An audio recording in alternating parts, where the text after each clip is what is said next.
Tucson, Arizona, the site for the Desert Friendlies, Sporting Kansas City and the Portland Timbers tonight on MLSsoccer.com. Good evening, everybody. Jonathan Yardley and Matt Doyle, MLSsoccer.com's armchair analyst, with you tonight for this one. Kansas City and Portland. And Matt, I think the first thing you and I did when we saw the lineups was we said we get to see the new guys. We get to see Diego Valeri for Portland and Claudio Biela for Kansas City, both designated players in action tonight. Yeah, a little bit of Argentine passion on the field. Valeri we saw on Tuesday for 45 minutes at the tip of a diamond midfield for Portland. He really provided that cutting edge, a great goal, a lot of great movement with and without the ball.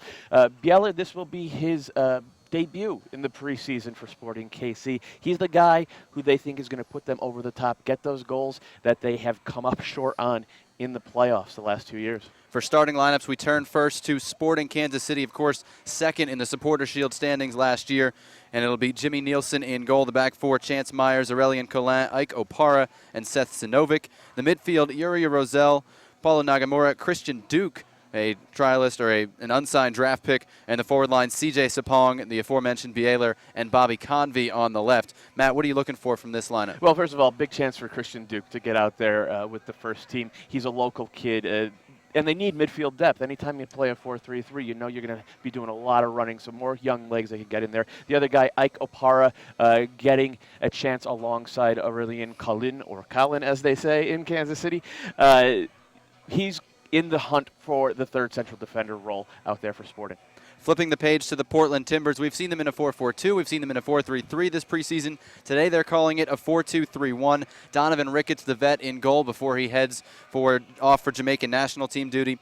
The back four, Ryan Miller, Andrew Jean-Baptiste, Mikhail Silvestre, and Michael Harrington. The holding midfielders, Diego Chara and Will Johnson. The attacking midfielders, Sal Zizzo, Diego Valeri, and Darlington Nagbe. Ryan Johnson, the target man up front for Portland. Matt, Darlington Nagbe in a different spot today, out on the left. How does that change the Timbers' attack? Well, it's one of the things that Caleb Porter likes about him is his versatility. He can hit you from different angles, and I think Porter wants to see him combining with Valeri as much as possible. Those two guys are great on the ball. Both have good vision. Both have really excellent balance. So they could actually use that to unbalance an opposing defense. And really, this is the year for Darlington Nagbe. Everybody we talk to says this is the kid we want to see do big things. He has the talent. Does he have the mentality? Nagbe now 24 in his third MLS year. And last year, 6 goals, 2 assists for Portland. We'll see what he can do today. And again, slightly different look. We saw, or you saw, Matt, I wasn't here yet, Nagbe and Johnson more in a 2-striker role the other day on Tuesday. And today we'll see him out wide as the Timbers get set to kick off this evening against Sporting Kansas City in our, our 5th broadcast of the week. 3 games on Tuesday, 1 last night. Houston beating Colorado. Of course, Portland and KC today. And tomorrow, a doubleheader right here in MLS Soccer. San Jose against Colorado, Vancouver against Houston. And then these Portland Timbers will be in action against the Seattle Sounders Tuesday morning in the final game of the friendly portion of the preseason schedule here in Tucson. And one of our better crowds tonight. Good turnout. There's some green, there's some blue, and some FC Tucson red as well. And we are underway from the Kino Sports Complex in Tucson. Portland in the familiar green jerseys with white trim, white shorts, white socks.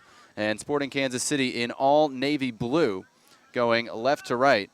Claudio Biela appears to be wearing a warm-up top. And right away, it's a throw into Kansas City on this near side. I believe that's an LL Bean fleece for Biela out there. Looking for Sapong. And Kansas City's really going to give us trouble because they have numbers on the front of the jersey but not on the back. So bear with me if I get a few names wrong here. But Chance Myers, easy to pick out. He's set to throw in on the near sideline for Kansas City. Just underway in the early going here. There was really some very good combination play from CJ Sapong and Chance Myers down the right side on Tuesday. And, of course, they'll want to see more of that. And Sapong, this is his chance to really cement his place in the starting 11, replacing Kai Kamara, who, of course, off to Norwich City. And Darlington Nagbe, one of the players we were excited to see in this game, down, shaken up a little bit early on the near sideline after a tussle with Aurelian Collin, who offers him a handshake. And we restart with Nagamura playing it backward, and he didn't wait for the whistle, so Alejandro Mariscal, our referee, will ask him to do it again. Just underway, 2nd minute from Tucson. These two teams have been here for several days. Kansas City played Tucson earlier in the week as Bieler gets his first touch, tried to head it in the direction of Sapong. Michael Harrington defending for Portland and does well to get it upfield to Nagbe. Ball's picked off by Yuri Roselle and handball whistled. It'll be a free kick to Portland. So a little scrappy to start things off and choppy, if you will. This is Ryan Miller on the right for Portland going forward. Good touch there by Zizo and offside the call in the corner. Timber's not happy about it, but it'll be a free kick for Kansas City. And that's what Portland will want to see out of Sal Zizo, his ability to get the ball on the run at pace. He can be devastating in transition. Not much of a possession player just yet, something I think they'll probably work on him with throughout the course of the season. 26 starts the last 2 years combined for Sal Zizo, and he's got 7 assists, so decent production when he gets the playing time. But again, it's a matter of consistency, staying healthy, and being that first-choice right wing that he's got the chance to kind of lock down, because this appears to be, with maybe the exception of the back line, the starting group for Portland at this point in the season. I think Bright DK is going to have something to say about that before it's all said Fair and enough, done. fair enough. No anointed starting spots, but looks to me like the primary guys in the front 6. Loose on the far side of the field, and the throw-in goes Kansas City's way, I believe. Far side linesman and the center referee eventually figuring that one out. Sinovic throws in for Kansas City, looking for Bieler with Andrew Jean-Baptiste on him, and the free kick goes Kansas City's way. Bieler showing pretty good strength there, holding off Jean-Baptiste. He's a big fella, defending with his hands a little bit. Bieler 5'11", 171, but again, using his body well. Still in the prime of his career, turned 29 just before the start of the season. Convey to send the free kick in here, 4th minute. High floater, Ricketts thought about it, didn't come for it, and the header falls to Ricketts safely.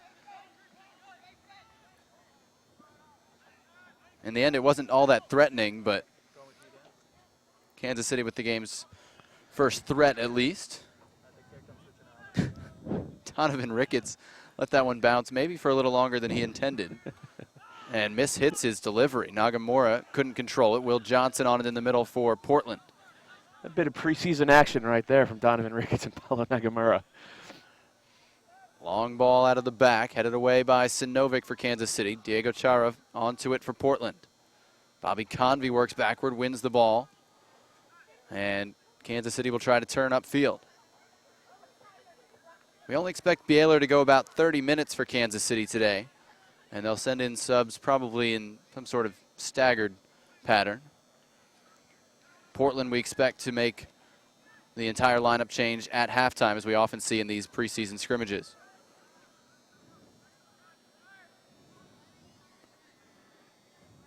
Battling for it on the far side of the field. Ryan Johnson trying to win it for Portland. And eventually Duke came away with it for Kansas City, gave it away. Now Nagbe taken down, and the free kick goes Portland's way as well. I've already lost count of how many fouls, and we've only been playing for about 5 minutes. Will Johnson takes it early out to Michael Harrington wide on the left, playing against his old club, his longtime club, and broken up there by Chance Myers. Will Johnson knocks this one out of bounds, throw into Kansas City.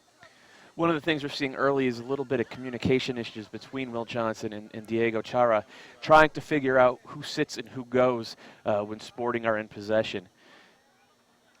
Sinovic trying to overlap on the left-hand side, used his hands to get free and gets whistled for a foul. There's a slightly different look for Portland because with Jack Jewsbury out, he pulled a hamstring the other day, he would direct all the traffic in central midfield.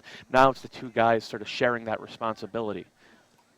There's the subtle differences between the 4-2-3-1 and the 4-3-3, I think. Well, I think it's interesting to see how it affects Chara's role, if it frees him up a little bit more, because he's ended up being mostly a destroyer in his first 2 years in MLS.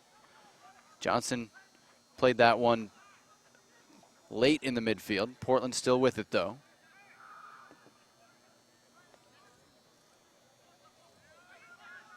Will Johnson on it here after Valeri had kept it moving, and now Chara brings it backward to Jean-Baptiste, the second-year man.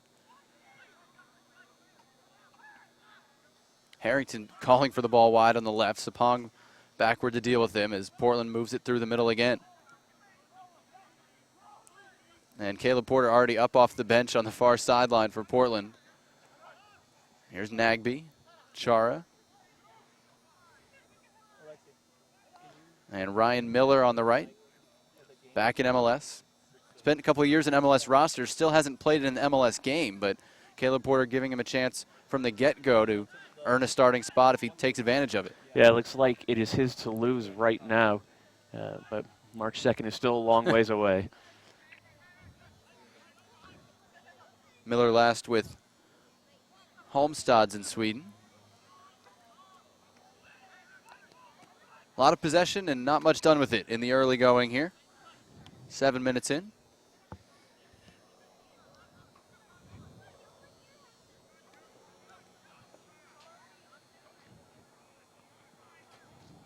Jean-Baptiste on it at the moment, looking for help. Back to Miller on the right sideline. Johnson checks back to the ball, Ryan Johnson. And he has to go backward to Jean-Baptiste. Ryan Johnson, Will Johnson, two of the established newcomers. Established in MLS, but in their first year with Portland. Will Johnson coming from Real Salt Lake. Ryan Johnson coming from Toronto. Bieler in the midfield keeps it moving with Sapong, but it's broken up by Chara. And it's going to run all the way to Donovan Ricketts in the Portland goal. A couple of sloppy touches there in the midfield from Kansas City. They did well to force a turnover off a sloppy pass from Mikhail Silvestre. Couldn't do anything with it. Diego Valeri bumped off the ball there by Nagamura, who's not happy with the foul call, predictably. Valeri's been kind of subtle in his involvement so far. A lot of just moving the ball quickly, which is what you're going to see from him in the middle of the field. But, again, can be a difference maker. Had the opening goal in the scrimmage against Colorado on Tuesday for the Timbers. Valeri, for his part, 26 years old. So a little bit younger than Bieler on the other side. And again, he plays farther back on the field, more of a creator. As this long ball floats to Nielsen, and he has to head it out with pressure coming from Nagby. And eventually Kansas City clears the danger briefly, but Chara's still with it. Harrington tried to dribble through two and got another foul call in the early going here. Kind of surprised to see all these whistles, Matt. It is a Sporting KC game after all. Hope we don't have a halftime interview with Peter Vermes. Zizo heads this one into the box, but it's easily claimed by Jimmy Nielsen. They're a physical team, and he makes no apologies for it. We had an interesting sit-down with Peter the other day, and he was talking about the qualities that he sees in American soccer players, and one of them is their willingness to be physical for a whole 90 minutes, and I think we could say that that's Sporting's MO as well. Nagamura in his own half, under pressure, gets it back to Collin. He brings it back to Jimmy Nielsen in goal. Nielsen in his fourth MLS season, led the league in shutouts last year with 15, and had a 0.74 goals against average in all competitions. Consider their excellent defense in the Open Cup run. He really had quite a year and has established himself as one of the league's best. And Kansas City going the other way. Myers getting forward against Harrington, former teammates. Myers goes near post, and Ricketts caught a little bit by surprise, but it's out for a goal kick. Well, that's Sporting at their best. When they get Myers and Sinovic involved, everything ends up going a little bit faster, a little bit harder, a little bit more direct for them, and that's where they generate those chances. And they want to see Claudio Bieler at the end of a few of them this year. Ricketts a little bit better with his feet on this delivery than his first one. Will Johnson couldn't control it. Here's Bieler to Nagamura on the right. Will Johnson trying to close him down. The ball is sprayed forward. Silvestre knocks it down to Will Johnson. Will Johnson again wearing the captain's armband for Portland just in front of us. It's chipped forward. Valeri tried to head it over to Darlington Nagby. And now Portland brings it back to Donovan Ricketts. Some interesting movement there with Michael Harrington ending up in the middle of the field, kind of switching with Sylvester just for a moment there. Probably not by design. No. Sylvester, of course, is a former Manchester United, Arsenal, French national teamer. Chance for Portland. Zizo stepping forward on the right. Has Valeri and Nagby in the middle. Cross blocked. Zizo gets it back, plays it across, headed away. Ryan Johnson battling for it and heads it out of bounds and takes a tumble in the process. And we have a whistle and a free kick to Portland. I'm surprised to see that. That all looked fair to me. 50-50 ball, I thought. Johnson went up, did get undercut maybe a little bit. I guess that was probably the call. You said he would throw his body around. It's no surprise how Ryan Johnson's going to play. And one of our better free kick chances of the early going, and Valeri lining it up for Portland. A couple of good targets in that box as well. Jean-Baptiste Johnson calling for it. Valeri's delivery back post and headed off out for a corner kick with Ryan Johnson looking for it at the back post. First corner of the game for either team. And Valeri will trot over and take this as well. So it doesn't take long to see that this Portland team is going to give him the keys to the set piece delivery. Oh, he certainly earned it on Tuesday. Yeah. Kind of a stunning goal. Pushing and shoving in the penalty area as we get set for this corner. Delivery back post again, headed over the top. It was, I believe, Zizo arriving to head high. And it'll be a goal kick for Kansas City. 13th minute, no score from Tucson, Arizona. Glad you could join us for preseason action tonight on MLSsoccer.com. Jonathan Yardley and Matt Doyle with you. Reminder, you can tweet questions, comments to MLS_analyst. Some good feedback and questions we got to last night. We even had a Major League Soccer player ask us a question on Twitter last night, so feel free to hit us up tomorrow.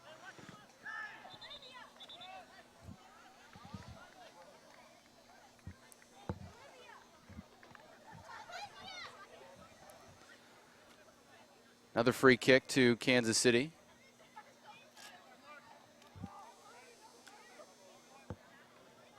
I believe we've had a yellow card, and I will be completely honest, I've missed who it was to. Diego Chara. Why didn't you say something? You got to tell me. I wanted to stump you. Stump the Yardley. Oh, it's not that hard. Convey floats it in, flicked on by Sapong, and cleared by Will Johnson. Sinovic at the back will bring it all the way back to Jimmy Nielsen. Very choppy start to this game right now. No rhythm to speak of. And I think Colan with a mishit there, and Portland will take over. Of course, Chara would get the first yellow card of the game. It was between him and Nagamura. Yeah, or Colan. Chara averaged 2.5 fouls a game last year. Nagamura in the midfield.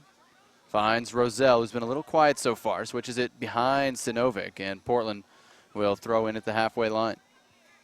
Roselle had a very strong performance when called upon in the playoffs last year for Kansas City, but of course that was against a team defending a 2-0 lead. They're going to ask him for a little bit more this year after so many midfield departures. And there's going to be a lot on his shoulders.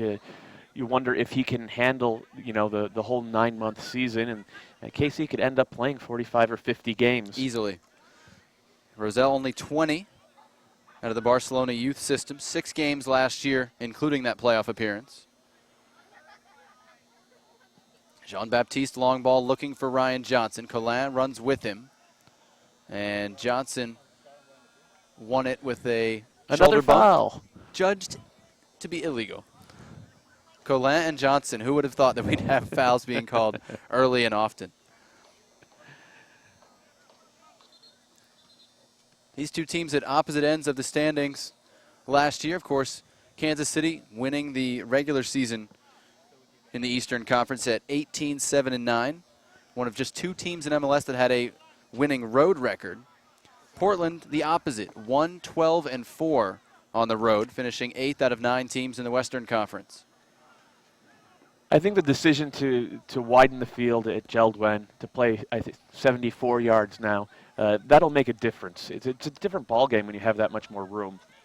they'll probably approach road games a little more confidently.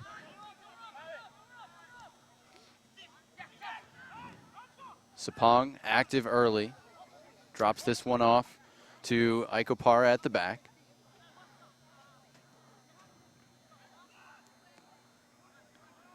I'm really not sure that I'm sold on the difference in the width of the home field affecting the road form, but we'll see how it plays out.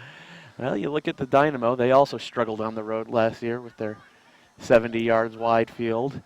I think that has very little to do with it. The debate is on, folks. Yes. Matt and I could talk about this for hours, but we'll try and keep it focused on the game. Myers with a switch there for Opara. He's got Sinovic ahead of him on the left. Zizo out to meet him, and Sinovic continuing his run in the middle of the field. Nagamura now to Myers. Convey ahead of him. He's switched over to this right-hand side, and Sinovic had come all the way over, but it's broken up by Silvestre. That's a bit of the flexibility that you get from the 4-3-3 at times. You had Seth Sinovic playing as a center forward right there, going up against Mikhail Silvestre. Christian Duke was filling his spot at left back, the rookie out of San Diego, trying to earn a contract. Product of Shawnee Mission South High School and was in the Kansas City youth system, but again, not signed to a homegrown deal, just taken in the supplemental draft. And a little finger wagging from our referee there, rather than actual admonishing. And this one comes all the way back to Donovan Ricketts. Ricketts, 35 years old, his 5th MLS season. Coming into last year, his career goals against average 0.92. After last year, all the way up to 1.14, which is, of course, still very good for a career, but just absolutely ripped last year between Montreal and Portland with a 1.61 overall goals against average. Yeah, he had a poor year. There's no question about that. He was beaten particularly from range again and again and again, and then that's an area in which he had been very good for the Galaxy. Yeah, I think he went from being one of the league's top goalkeepers when he was healthy in L.A., back about 2009, to 2010 goalkeeper of the year. Yes, there you go. But 2011, it ended up being not healthy the whole year, and that kind of cost him his spot in L.A. Struggled a bit last year, but I talked to Mike Toshak, the Portland goalkeeping coach, as Jean-Baptiste tries to knock this one away, and Portland still trying to get clear. They do, and he said Ricketts really had the best off-season work rate and regimen that he'd ever had in his career. This is a guy who's been playing, was in the 98 World Cup squad, so he thinks, after that kind of offseason, he may be set to be back to his old form. Of course, Milos Kosic and Jake Gleason also in Portland camp. Here goes Ryan Johnson, top of the box. Johnson getting to the right foot, and he and Collin both go to ground, and the ball eventually out off the foot of Johnson. It'll be a goal kick to Kansas City. And that was a poor giveaway in central midfield by Christian Duke. The trialist not picking his head up before making a simple pass and putting it on a platter, essentially, for Ryan Johnson. It was all the way on the far side of the field for us, so I'm glad you saw the same thing I did. A Kansas City player basically playing Ryan Johnson in behind his own defense. They've been looking for a midfielder who can make that killer pass. I just think they want it in the other direction. 20th minute, no score. Choppy start, to say the least, to this preseason game. Kansas City will continue on to Orlando for the Disney Pro Soccer Classic in a week and a half. Portland will host AIK, the San Jose Earthquakes, and FC Dallas up at Jeld-Wen Field later this month. Nagamura trying to turn. Chara knocked it away. Nagby fighting for it. And Harrington will bring it all the way backward to Mikhail Silvestre. Yeah, there's just a little dislocation in the central midfield for Portland right now. You can see they're hesitating to try to play through. And as a result, Diego Valeri hasn't been involved very much from the run of play at all. Will Johnson, a good switch to Ryan Miller there, trying to find Valeri, making a run to the right corner. Opara cuts it off. Backward to Nielsen, who did well with his feet to play that very confidently to Uriel Rosell in his own penalty area. Little Jorge Campos style right there. Hey, if it works, no complaints. Here's Bieler. Floats it out wide for Myers. now we're starting to get a little more comprehensive action from both teams. Maybe took 20 minutes to shake off the cobwebs. Took me about that long to warm up after getting out here, so maybe these guys as well. Duke trying to turn. Chara stayed with him. The ball back to Sinovic. Now Convey on the left. Moving inside on the dribble. Will Johnson broke it up with a trademark slide tackle out of bounds for a Kansas City throw. That was good coverage by Johnson right there, and I think a little bit better communication between him and Chara. Do you like him at this holding spot, or would you rather see him on the left side of a diamond the way he was so often in Salt Lake? I think I like the diamond a little bit better for this personnel, but again, without Jack Jewsbury to sort of organize the midfield, you have to try something a little bit new if you're Caleb Porter. So give him credit for flexibility. And again, only the second game of the preseason, so they have some time to figure it out. Throw into Portland in its own half. Ryan Miller content to take his time here, making sure, I think a player from Kansas City had a slight knock, but everybody good to stay in the game. Miller's throw headed on by Zizo, headed out of bounds, and throw into Kansas City.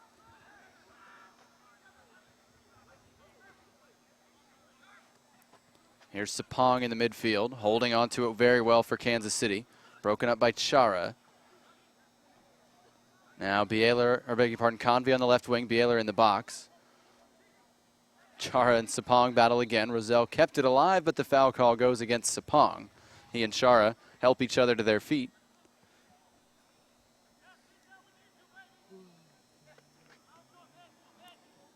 We've seen Bieler do well to hold the ball in the middle of the field and bring other players in, but so far he hasn't gotten a whole lot of chances in and around the penalty area. Yeah, no chances really to speak of for either team this evening, other than that Christian Duke through ball.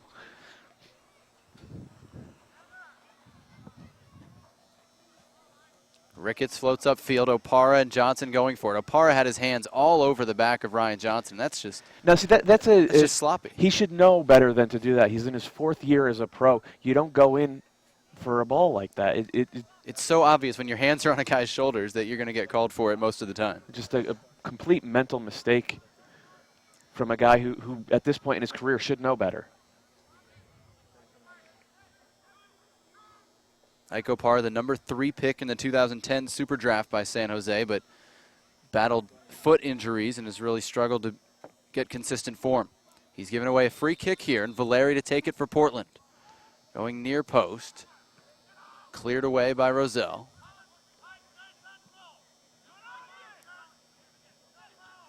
Harrington and Nagby on the left-hand side for Portland. Nagby drives it for Zizo.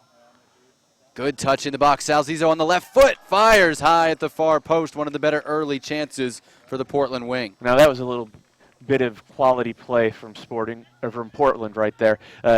Good vision from Nagby to pick Zizo out on the back post and then put that ball on a dime. Nice 40-yard switch. I like seeing him cut to his left foot because we know Sal Zizo, usually a very right-footed player when he's on the wing, but good to show the ability to go to his left even if he didn't have the finishing move. And that's a question for Zizo playing that position. If he's cutting inside, can he actually threaten goal? I think you can ask a similar question of Bobby Convey for Sporting on the left side of their front three. 25th minute, no score, but things picking up here in Tucson. That one deflected in the midfield, and Bieler got a solid bump from Andrew Jean-Baptiste, who is no slouch at 6'2", 205.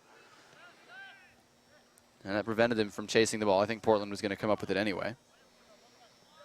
Will Johnson on the left, playing it through for Valeri. Neat cutback. Collin took him down. It'll be another free kick to Portland. Dangerous spot on the left. And for persistent infringement. No, we've got some other decision by Mari Skull. He looked like he was pointing for persistent infringement and was going to give a card, but in the end. Maybe he got talked out of it. I couldn't tell you. This is about the position from which Valeri scored against Colorado on Tuesday. He was a little farther wide and closer to the end line. So we'll see if he's crossing or shooting here. I think you need to have 2 men in this wall. This one headed away by Kansas City. Not quite the delivery he wanted. Harrington chips it back in. Offside flag is up as Zizo was trying to sneak in. It'll be a free kick to Kansas City at the back.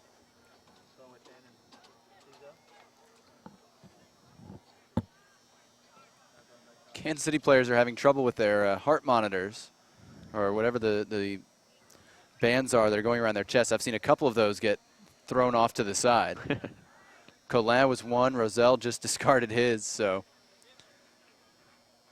Luddites, a lot of them. I think you may be the first person to make that reference on a soccer broadcast in a very long time. I spoke Latin the other night. I know. Many people were impressed by that. A man for all seasons. Someone asked me if I was conducting the post-game interview in Latin, and I informed them that that was not possible. Jonathan Yardley, Matt Doyle with you from Tucson. No score, Kansas City and Portland. A few more chances coming recently, though. Sal Zizzo with the best of them for Portland, firing high on his left foot. I'll take the glass half full approach and say that both coaches will be pleased with their defensive shape at this point in the game. Haven't been giving up too much, certainly from the run of play.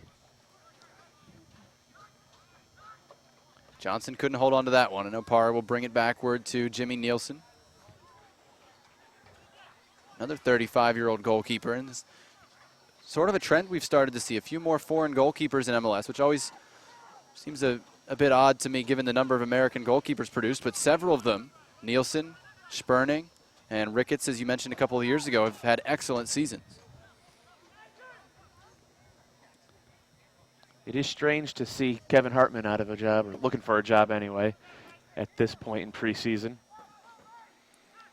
Sporting tries to restart quickly. Sapong feeding Duke up the middle. His pass broken up by Jean-Baptiste, and Zizzo will try to go the other way for Portland.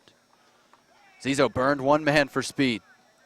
Racing down the right side. He's got Ryan Johnson in the box.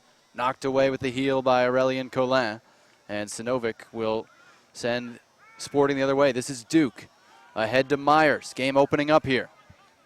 Chance Myers running at the Portland back line. Myers, top of the box, has a go! Fires it over the top. And earns a look from Claudio Bieler. I think Bieler wanted the ball at the top of the box right there. Was in a decent position, pulling off the back line.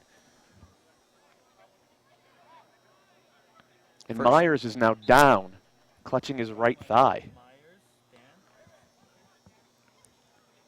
First real shot in anger for Kansas City today, and Myers may have overextended himself in stepping up. You kind of see an outside back's eyes light up when that path opens up to goal. And he's asking for a sub, the universal sign for sub right there. So not a great sign for Kansas City this early. Coming off under his own power, at least. Hopefully nothing more than a little strain, take him out for a couple days.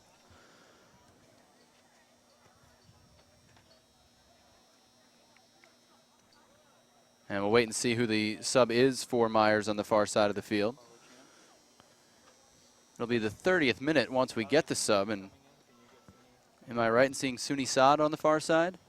I believe that's Kevin Ellis, homegrown right back.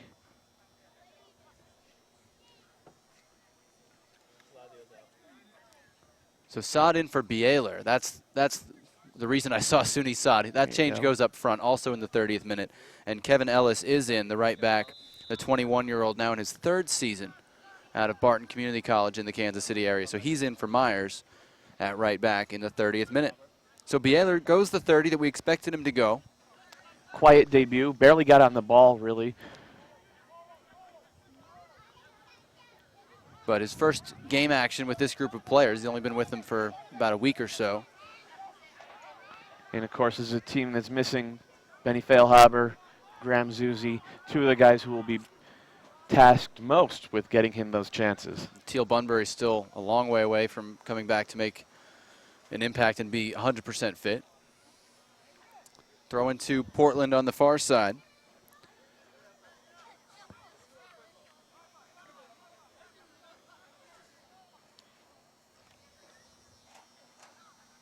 Played back to Zizzo, floats it to the back post. Nagby is there, lets it run with Harrington. Harrington on his preferred right, knocked away by Collin, who's been very good dealing with crosses as you would expect. Here's Suni Saad, first touch for the 20-year-old today. Inside to Roselle. Sinovic getting forward very well on the left. Now slows things down with Convey. Portland do very well in transition right there, getting numbers behind the ball, not letting one of those sporting breakouts happen. 31st minute, no score.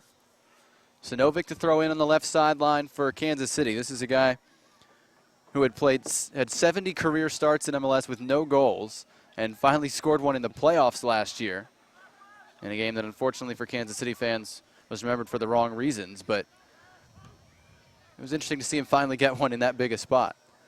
He plays with a lot of confidence now. He's a guy I think you maybe have to start talking about him as an option at left back for the U.S. national team. It's kind of amazing when you think about the fact he was cut outright by New England a couple of years ago and then ended up stepping straight into the Kansas City lineup. And New England still don't really have a long-term solution at left back.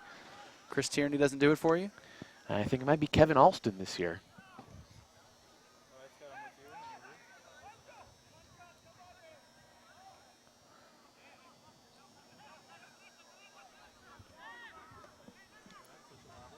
Reminder, you can tweet at us at MLS_analyst. And may answer a few questions now or may wait till the second half, depending on if Matt finds any questions that are to his liking. Right now, Nagamura switches for Ike Opara, stepping up out of the back for Kansas City with some space. Uses Sinovic on the left-hand side. Tried to sneak one through and was broken up by Ryan Miller, but he tried to find Zizo and it rolled into the Portland bench for a KC throw-in.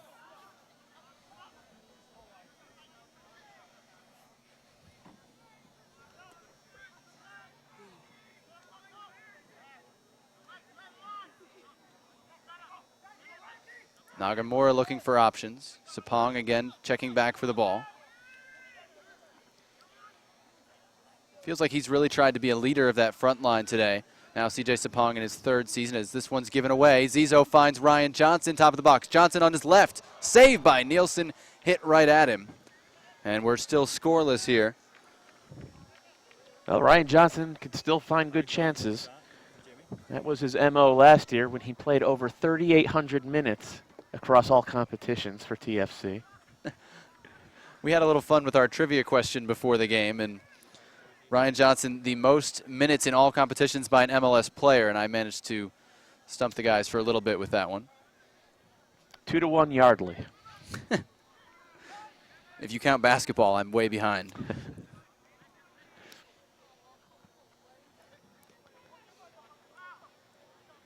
First save of the game, really, by either keeper, unless you gave one to Ricketts for the early soft header. I think technically you have to. You don't have to do anything. if I've learned one thing over the years, it's that statistics are quite interpretable. Ryan Johnson, one of just 3 MLS players called up to the Jamaican national team as Nagbe and Kevin Ellis collide, and the free kick goes Portland's way since Nagbe had knocked the ball loose. I think the third foul that Nagbe's earned in this first half. He and Valeri have taken a bit of a beating. He's going to get knocked around quite a bit this year, I predict. But 2 of those 3 Jamaicans in this game, Donovan Ricketts and Ryan Johnson for Portland, and we saw the other one last night in Jermaine Taylor, all expected to head to Jamaican camp over the weekend. World Cup qualifying slated to start, the final round to start on Tuesday. Or Wednesday, I should say. Valeri's delivery knocked away by Opara again at the back. Valeri wide to Nagbe. Valeri on it again. Avoids one defender, chips it into the box, looking for Jean-Baptiste, and it runs all the way through to Nielsen. He wants to catch him quickly with Jean-Baptiste up, and Silvestre covers for Portland. Convey picks it up running through the midfield. Feeds Nagamura. Sapong keeps it in on the near sideline. Nagamura's switch, back post. Headed down, and Jean-Baptiste clumsy. No call. Christian Duke pressuring in the penalty area, and I thought Jean-Baptiste took him down. Now Opara whistled for a foul, and a yellow card coming to Ike Opara. Well, we have to go back to that play in the box because that looked like a pretty clear challenge from behind from Jean-Baptiste, who otherwise has acquitted himself pretty well. But again, a kind of a thoughtless challenge. He wasn't in position to get the ball, and the attacker wasn't in position to get a shot off, and he went in anyway. And again, from our vantage point, and I think certainly from the Kansas City vantage point, it looked like a penalty kick. And then a clear yellow Yes. on Ikapara. Second yellow of the game. Portland restarts with Ryan Miller looking long for Zizo, who's been dangerous today. Bangs this one across far post, nobody there. At least not threatening in the air. Nagby got it back to Harrington.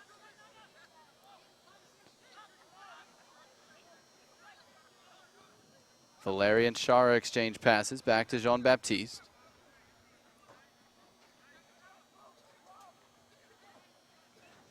Zizo, good touch to Ryan Miller getting forward. Ryan Johnson back to Zizo.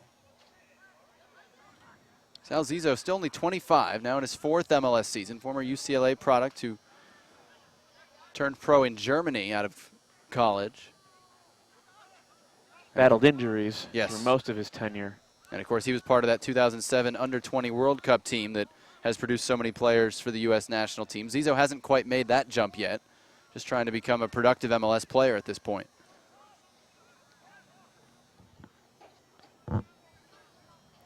Interesting squad. You have Michael Bradley and Josie Altidore, and then you have Freddie Adu and Danny Zatella. Either go big or not at all. Well, and you've got some in-betweens like Zizo, like Chris Seitz, guys who are in MLS but not necessarily regulars. Ryan Johnson plays it across, and Jimmy Nielsen fumbles it briefly but cuts it off and snuffs out the chance.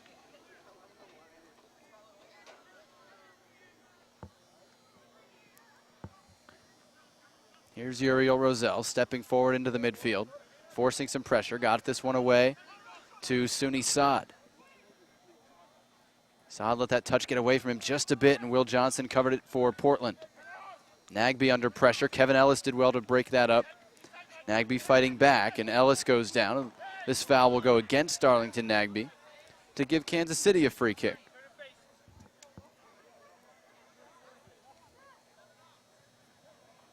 Convey and Nagamura stand over it. They're waiting for the big guys to get up. Colin leading the way, calling for Opara to do likewise. We'll leave this one for Bobby Convey.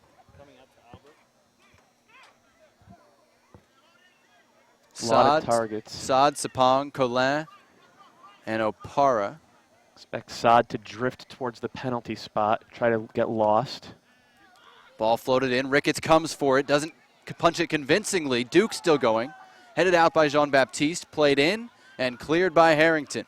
Brave header by Jean-Baptiste after Donovan Ricketts didn't do all that well coming off his line. You say I always like a punch. That was not what I consider a good punch. Yeah, I always like a good punch. Yes. That was not one.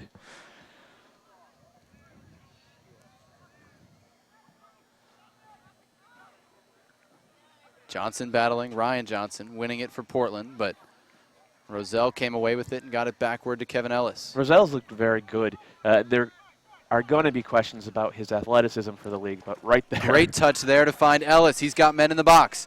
Ellis across for Suni Saad. Tried to bring it down, and it gave Ryan Miller time to knock it away.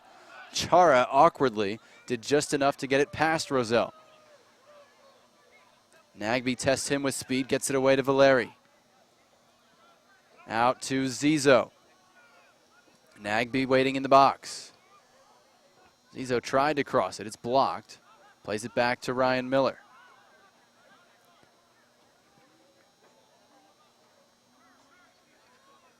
Headed away, and Miller battling with Sapong for it. Foul whistled against Ryan Miller.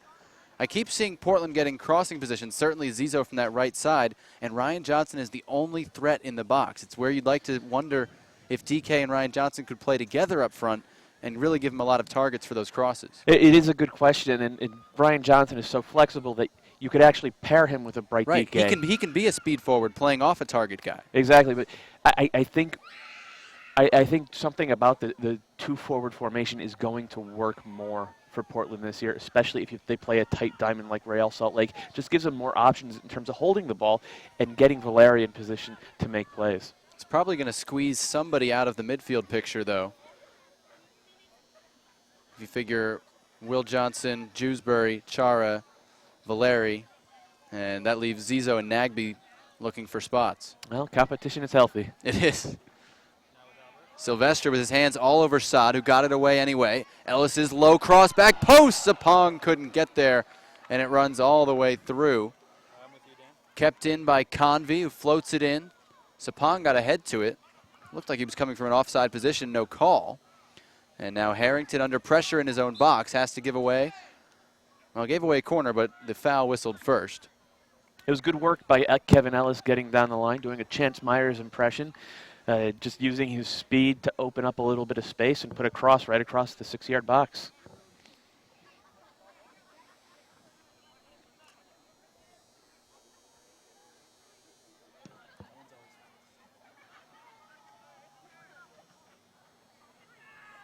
Saad heads down for Convey, playing it through for Christian Duke, left side of the penalty area. Duke in the box, plays it across, and Sylvester deals with it comfortably for Portland. But Duke's gotten a little more involved in the latter portion of this second half, or this first half, I should say. Yeah, the game's opened up. I think it's allowed most of the midfield players to show a little bit better than they did through the first half hour. Here's Ellis on the right, Nagby on him. Kolan, Nagamura exchange passes, and Kansas City will switch it via Opara.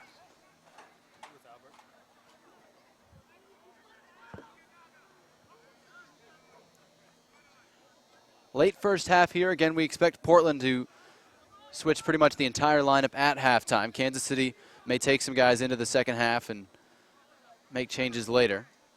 Here's Ellis wide open on the right. Nagamura finds him. Nagamura trying to continue forward, but Ellis forced to go backward to Colin.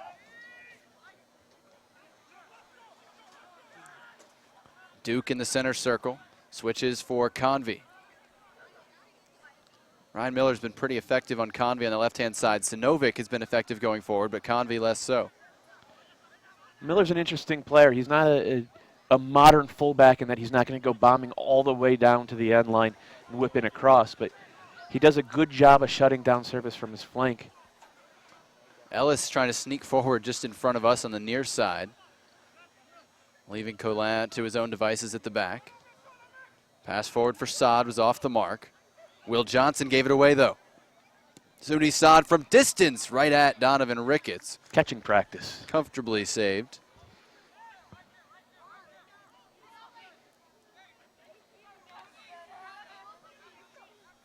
And we'll see just how far Ricketts can hit this. Not his best effort. That one kind of spun off the side of his foot. We've seen Ricketts kick some of those 70 yards, it seems like. His throws are even more impressive, I think. Ellis doing a good job getting forward ahead of Sapong, who got banged up on the play. The ball ended up back deep in the Kansas City half. Colin thought there was a foul call. The referee's saying play on. Colin looked like he may be ready for the halftime whistle here.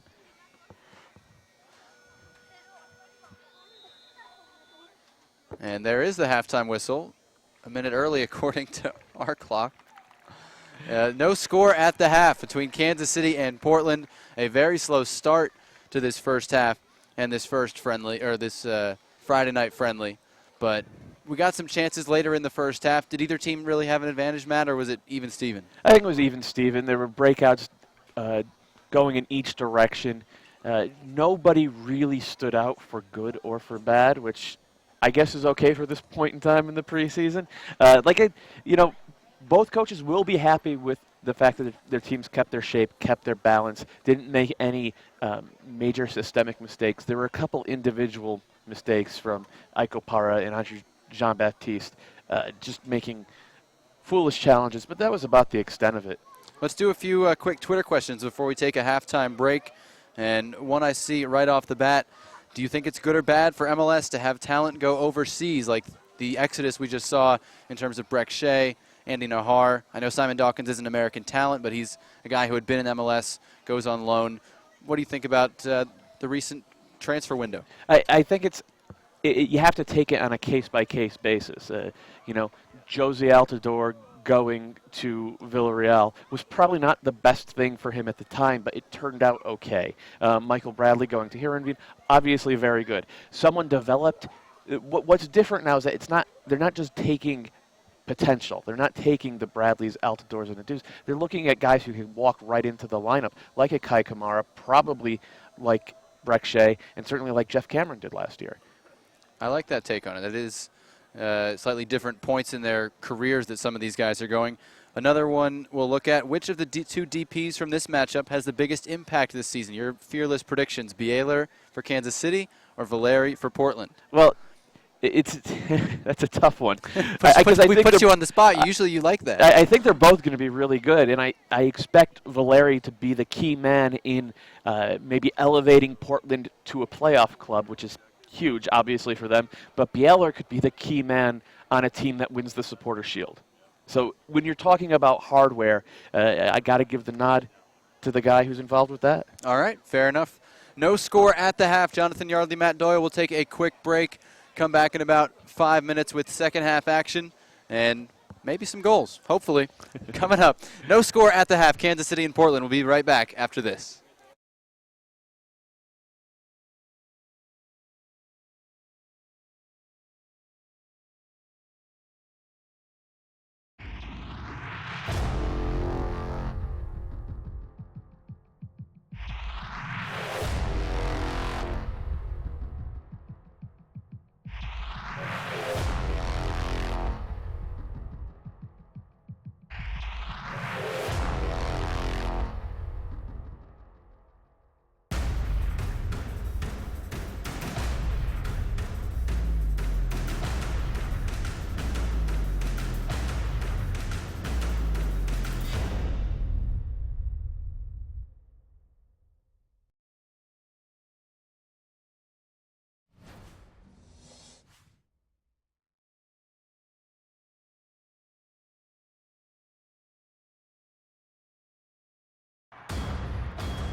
So one of their best defenders, not even marking anybody right now.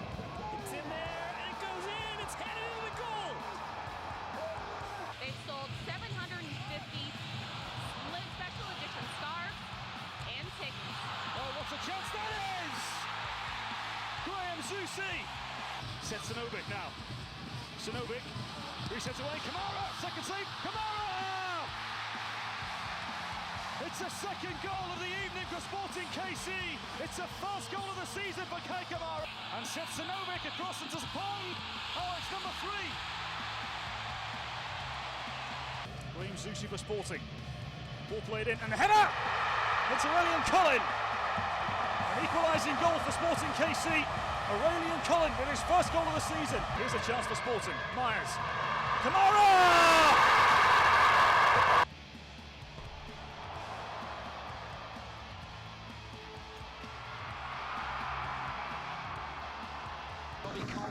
Trying to find an opening, a free header for Kamara! And that will do the trick! Quality and class shining through for Kai Kamara! Corner ball played in, and the header! The danger's still here, whipped in one more time, knocked down, ball bounces loose, Collin is there! Sporting KC after the long throw-in. And an own goal. Plays it wide, slipped in, come on!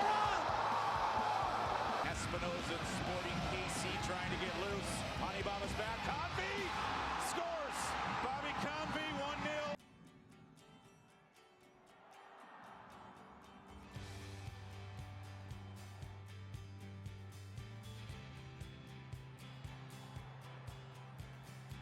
He makes them go. Right side, Kamara, bending ball in, and a goal!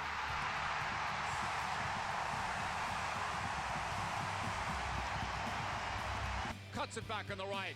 Crosses, Kamara! What a goal by Kai Kamara! 2-0! In the aerial battle, will that be the case tonight? He just started focus across the pond! Number 5 for the season for CJ Sapong. Zusi towards the back post, says, goodness me! That is outrageous! Trying to get a flick on. Jeff Park gets his head to the ball. Peterson again with the deflected shot! Taking the early lead. And he does. Zusi scores. Back it comes towards Espinosa, who swings the cross in. Jacob Peterson has time to control. It takes a deflection. Space opens up in the center of the park against the grain. What a pass! 1-0 Kansas City! On the move, has help to his left. Plays it there. Bunbury doubles the advantage. Kamara has tied it up. Options inside the area. Once again, Zusi in-swinging, lovely ball playing. Kamara! It's a landmark goal for Kai Kamara on his 125th start in Major League Soccer. McCarthy has some work to do, and it's taken off him by Bunbury, who lets it bounce, gets in on the keeper one-on-one, and slots it home. 1-0 Kansas City. A mistake at the back.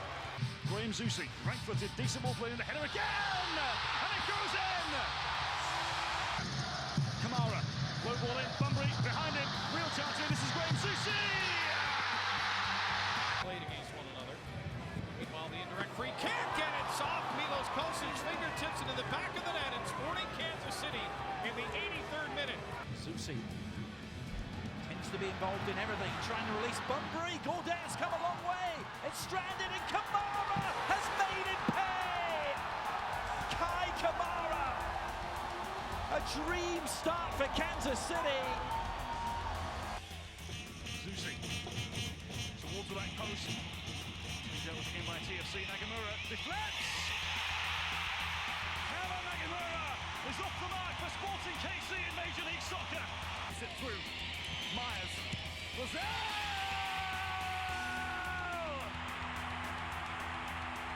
Brought down. It's Zusi setting it in. The header. It's tied. With 5 together on the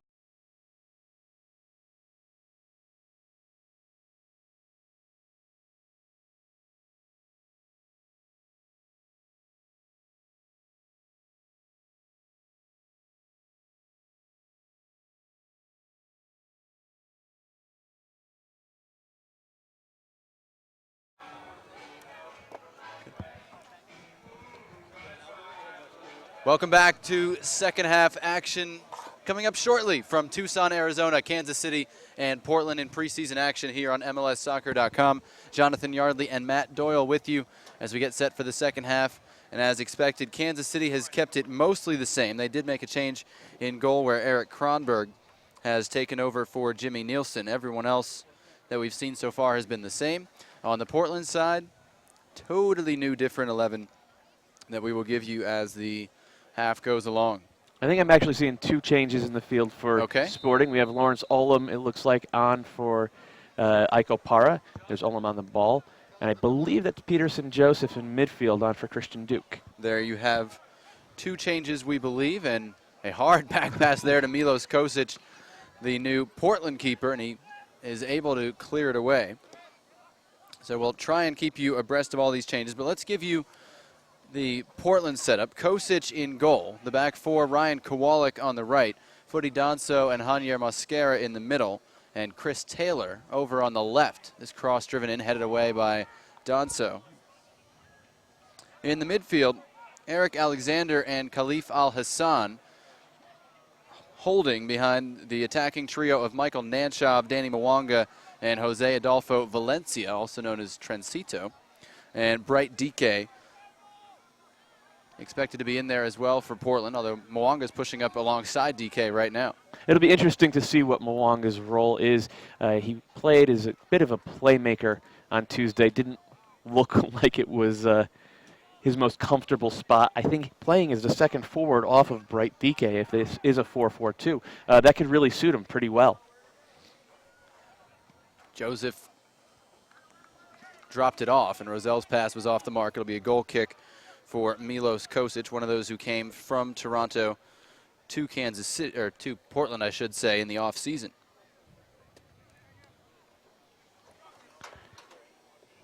Little sideline action from the game as Rob Heineman and Merritt Paulson have a Twitter flame war going back and forth. Can you quote them for us? Because it's pretty entertaining. Rob Heineman is guaranteeing a second half 2-0 win from Sporting KC. And apparently now a dinner has been bet on that. That was brought up by Merritt Paulson. Yes, if that's the case, I owe you dinner. There you go. Two guys who you should be following on Twitter. They have a lot of fun. Donso in the corner shields this one out for a Timbers goal kick.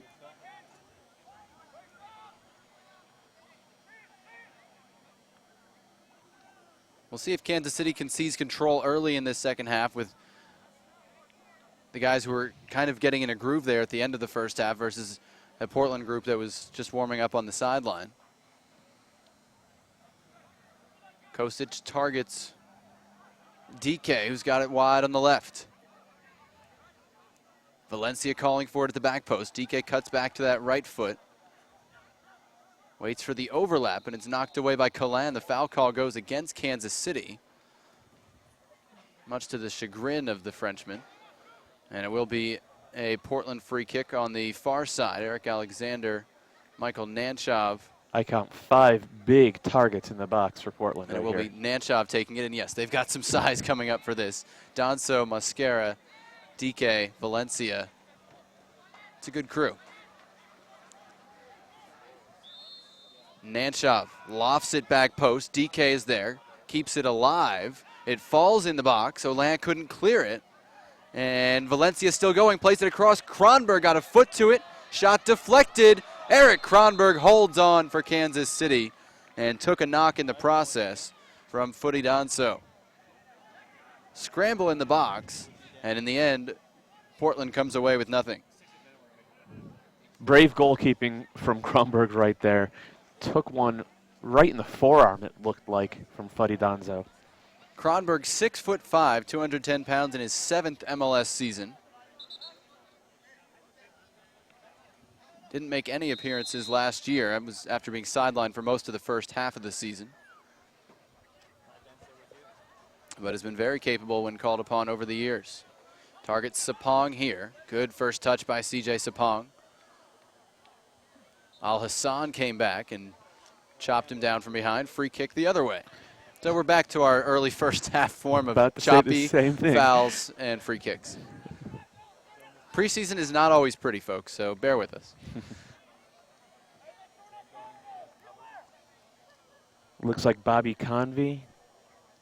I think Peterson Joseph wanted to take it, but they ran the youngster out of there pretty quickly. I'm going to lodge a protest against the use of jerseys without numbers for any games that anyone is trying to broadcast. Early second half, no score. Kansas City with a free kick of its own.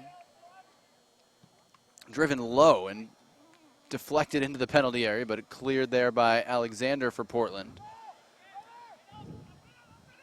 It's a forward's confidence to go straight for goal from about 30 yards out right there. And it'll be a throw into Portland on the right-hand side. Taken quickly by Kowalik, trying to find DK with Colan there. DK does well to get to the end line. Bright DK plays it across. It's deflected. Valencia tried to get there. Nanchov layoff. Al Hassan fires wide from distance, but Portland threatening here early in the second half. Well, that was a play that was created by Bright DK's physicality. Just so strong. Cullen couldn't knock him off the ball. And give credit to Ryan Kowalik, the second-year man out of the University of Portland. Great long throw, recognized the situation. He and DK made eye contact to set up that chance. Kronberg drives it low. finds Joseph. Knocked away, though. Here's Eric Alexander, head up to Valencia on the right. Kowalik overlapping. Valencia steps toward the top of the area. Dispossessed. Roselle goes the other way for Kansas City. Kind of a reckless challenge right there from Peterson Joseph. I'm surprised that Valencia didn't go down, try to draw the foul. A reckless challenge. Peterson Joseph, you don't say. 3 yellow cards and a red card in limited action last year. He's got a little hot head there. All the way to Milos Kosic at the back. So the fresh legs of Portland have kind of seized the initiative early in this second half, as Kevin Ellis throws in for Kansas City on the far side.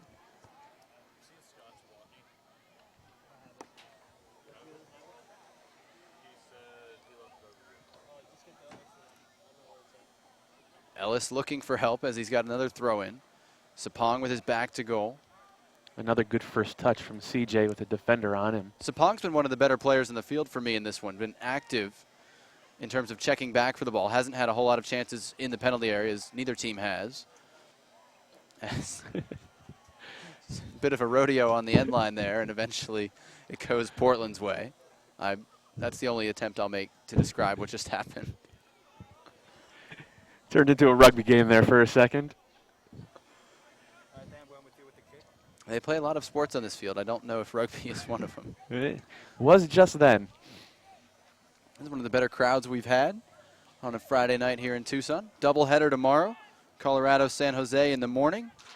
Vancouver, Houston at night. Check MLSsoccer.com for details and, of course, to check out both games.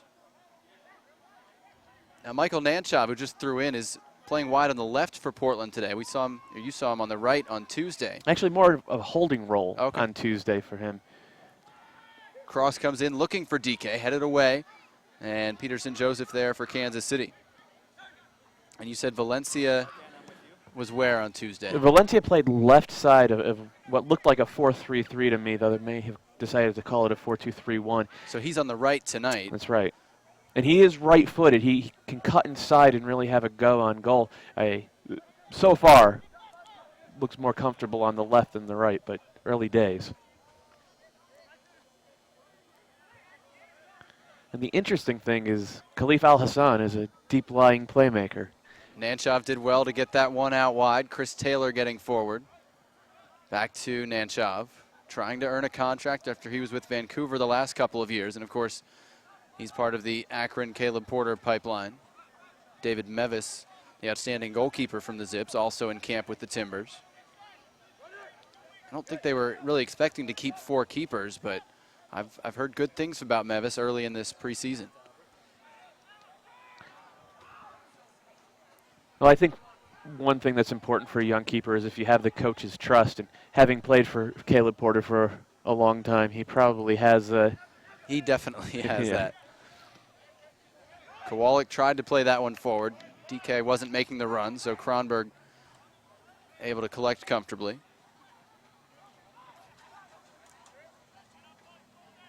Sapong trying to turn there. Chris Taylor denies it into the middle to Al-Hassan.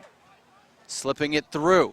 And Kronberg slides alertly off his line to handle that one. saw the play, did Khalif Al-Hassan. The weight wasn't quite there for the through ball, but if he's going to be playing that spot, that's the type of play he's going to need to make. Spent most of the first 2 years in Portland at the MLS level as a wing, so as you said, it is interesting to see him in this interior role.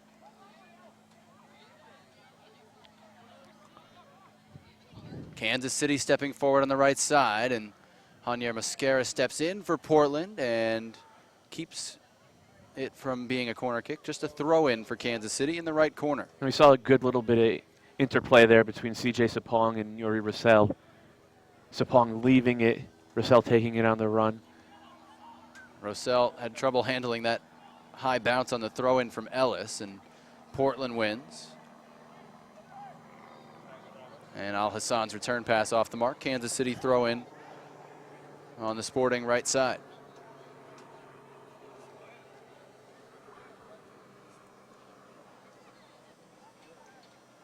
As we mentioned, Kansas City without a number of their big weapons.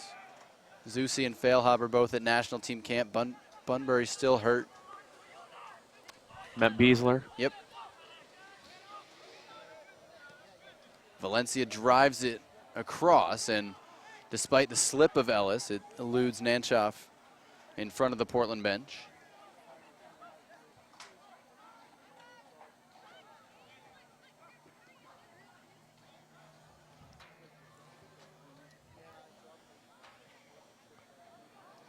Nanchoff on it there, trying to hold off Sapong. That's a big against small battle. And Taylor just kind of blindly hits it forward, collected at the back by Olam. You can see, again, Danny Mwanga is struggling to put any sort of impression on this game. Doesn't look sure of himself off the ball, either defensively or winning possession. I think you can count the number of touches he's had on one hand right now.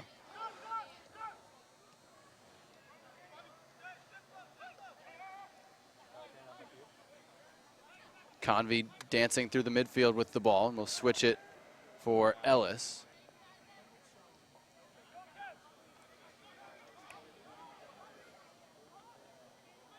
Still Convey looking for an opening, trying to find Ellis behind Nanchoff, who got a head to it, but it still gets there to Kevin Ellis. His pass picked off, though, by Al Hassan, and he scoops out of trouble to Eric Alexander. It's brave inventiveness in his own half by Al Hassan there. Preseason, folks. Roselle cleaned that up. Kowalik defending for Portland. And clears up the sideline. Valencia hustling for it, but it comes all the way back to Sinovic, the left back. Roselle going to try and switch it. Convey has drifted all the way over to the right-hand side now. Looking for Saad at the top of the box. Took a knock, goes down, and gets no sympathy here. Portland goes the other way. Donso leaves it for Alexander. To Valencia. Kowalik overlapping. Valencia a chance to run at the Kansas City defense. Struggled with his touch there.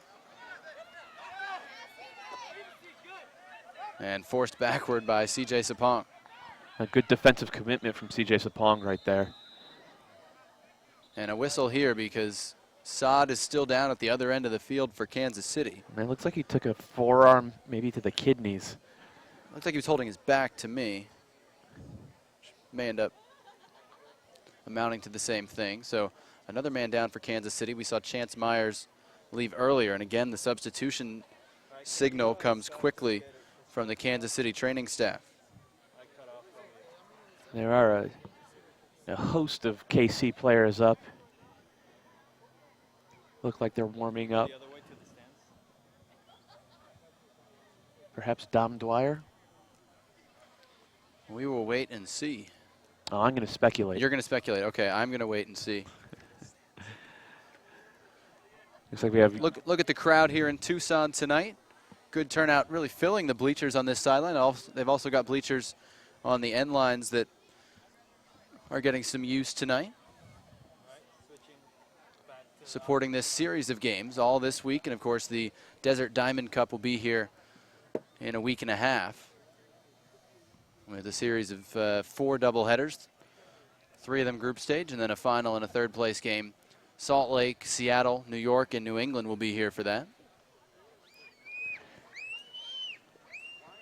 And I think we're getting what those of us who have worked in hockey refer to as a line change here for Kansas City.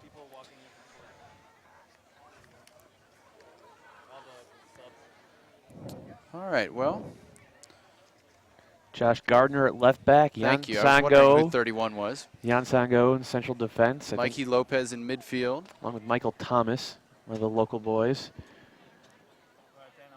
Is that Mike Reedy at right wing? He was set to come in, so it's entirely possible.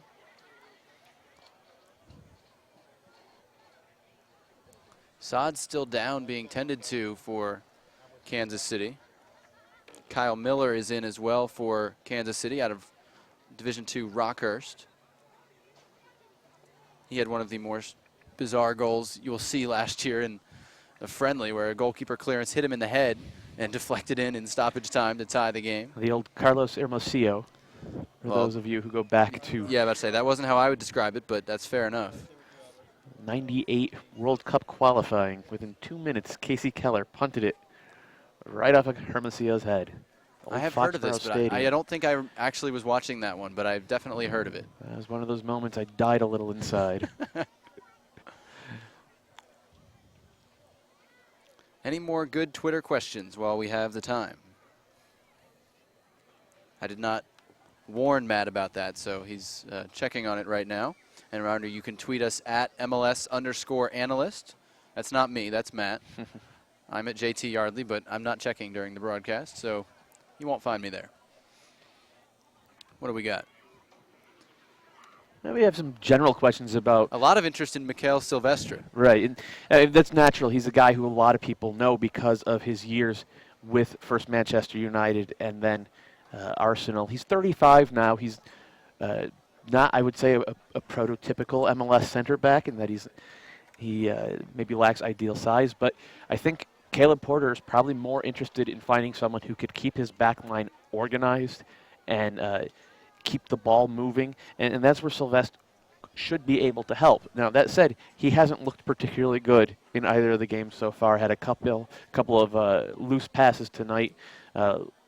Was beaten for pace a couple of times on Tuesday as well.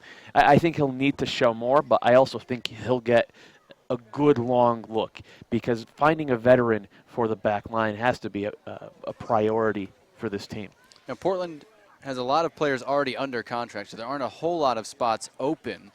And in terms of defensive depth, they've already got a number of center backs. So to my perspective, it's all going to depend on the price tag, right, which is a lot of times what it comes down to in MLS. If Silvestre's willing to take low money, then if you've got the international slot, you can use it. But if it's going to be, the salary of a guy who's played for Manchester United, who's played for Arsenal, I think it's going to be tough for them to make that commitment when he's probably not going to be a starter. It's a very good point, but I'm of the opinion that Portland's not done wheeling and dealing yet this preseason. They have a lot of guys, especially up top. And we did get word today on one contract being canceled, with Chris Boyd in Portland agreeing to part ways. Mutual agreement. If by mutual you mean one team deciding that the player was not in his plans and then having to work out a solution to that. And Chris Boyd, of course, tweeting that he has unfinished business in England, so maybe he could end up there. Of course, he's free now, so the transfer window doesn't apply to him, so he could sign wherever his heart desires. Really worrying to see Saad down for this length of time and in a situation where they're not ready to take him off the field yet. So worrying from any perspective, but especially from a concerned Kansas City perspective. Players from both teams trying to stay loose on the field during this unaccounted for break. And it really didn't look like a terrible challenge. It seemed a little bit innocuous. So he got pushed from behind, maybe it was a forearm, but didn't expect him. We do see we have a listener in Australia, or a viewer in Australia, so thanks for tuning in at whatever time of day it might be out there. And, of course, plenty of tweets from the Rose City and the City of Fountains this evening as well.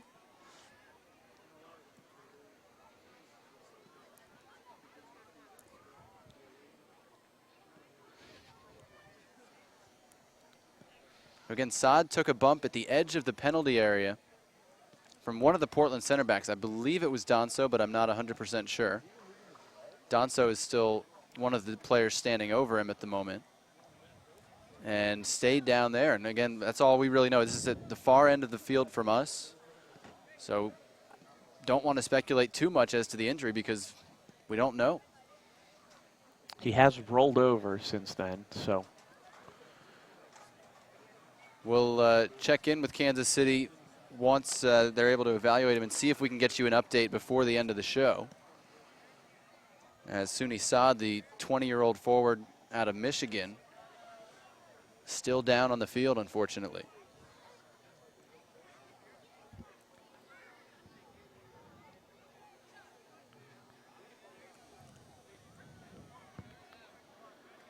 One of the questions we had on Twitter earlier in the night is who do you see from Sporting Kansas City going to Orlando City because they have the USL Pro Reserve League agreement. I think Saad, a good candidate for that, provided, of course, that he's healthy. Who are some of the others you'd be looking at to, because it's a minimum of 4. Right. And there's no maximum on it. It just kind of depends on your roster limitations and the USL team's roster limitations. Well, it's a good question. I think Christian Duke, if they decide to sign him, is a good guess there. I think Kevin Ellis, the way he's played in these 2 games, probably has earned himself the backup role for Chance Myers. I would have thought before preseason. Would Dom Dwyer be a guy? Yeah, Dom Dwyer is definitely on that list as well. Of course, he almost went on loan to a Scottish club this winter. I don't know how strongly he figures into their plans. Needs more technique, needs more reps, basically. So he would be kind of ideal. And of course, he played his college soccer down in Florida as well, so he's used to the humidity. Still in a hold here as Suni Saad is down, and we're going to go back to take a look at a couple of highlights from the first half. And we start with Portland on the attack as Darlington Nagbe switches this one, and Sal Zizzo, watch this control off his chest and the cut to his left foot, but he fired high with the final shot and didn't test Jimmy Nielsen. And then the second clip comes from a Kansas City giveaway at the back. And Ryan Johnson going to get a chance at the top of the box, got onto his favored left foot, but fired it low right at Jimmy Nielsen, who was able to get his hands behind it and his body behind it and knock the chance away. And then here's the controversy from the first half. Andrew Jean-Baptiste clattering into the back of Christian Duke. No penalty called. And that could have put Kansas City in a good spot. But as it is, we remain scoreless here in the second half. And again, we're about 15 minutes into the second half, but a long delay here due to the injury to Suni Saad from Kansas City.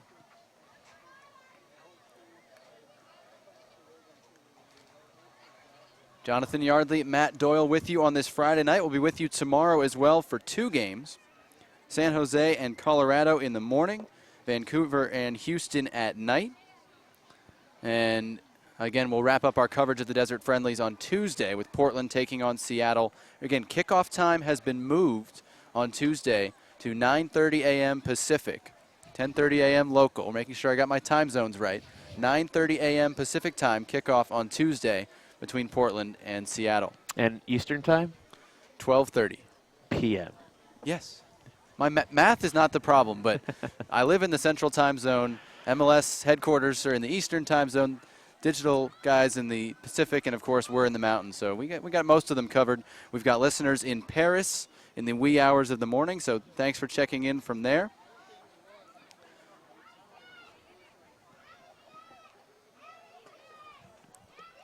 That was a change to the start time on Tuesday. It was changed by half an hour back to 9:30 Pacific as we confer and confirm that here. Of course, there's always a chance it'll change, but go to MLSsoccer.com on Tuesday morning, and we will have the coverage whenever the game starts, and we will let you know what time it starts. We have a good question right here. Better EPL future, Espinoza or Kamara? And I'm going to put that one to you. Oh, you're going to put it to me? I don't watch enough EPL to answer that. Espinoza's younger. It's hard to say. I'm going to give the nod to Espinoza just based on the age, and I think he's over there earlier in his career, so he may be able to develop a little bit quicker. But I've seen Kai Kamara play for a while and believe he can succeed at that level too. But I'll give the edge to Espinoza. I'm going to agree with you here, and a couple of reasons. First of all, he has a manager who really, really wants him, been after him since the 2010 World Cup. Second of all, he has the good graces of the English press already because of his performance in the Olympics. So he's going to have a little honeymoon period if he has a couple of bad games. They're going to go a little, I think, easier on him than they would otherwise. And the third thing is he's in a position where he's not expected to score goals. So he's not going to have those obvious mistakes. Right. Kai Kamara is going to get himself into position to score goals, and yeah, he will bag a couple, but we've all seen Kai Kamara over the years. We know he's going to miss a couple as well. I will admit I have not seen Norwich City play in probably 18 months. Do you have any idea where Kai Kamara fits into that setup? I suspect that they plan on using him on the right wing. They're primarily a 4-5-1 team, so you could see him coming out of more of a deeper lying position and attacking the back post. It'll be similar to what Sporting did last year, though obviously I don't think they'll have anywhere near as much of the ball.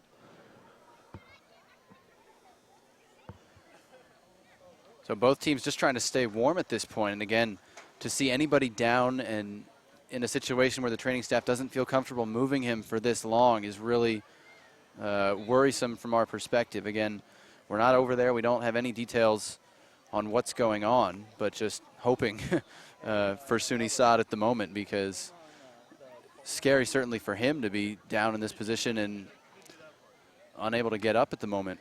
We can see him moving his arms, so that's a positive.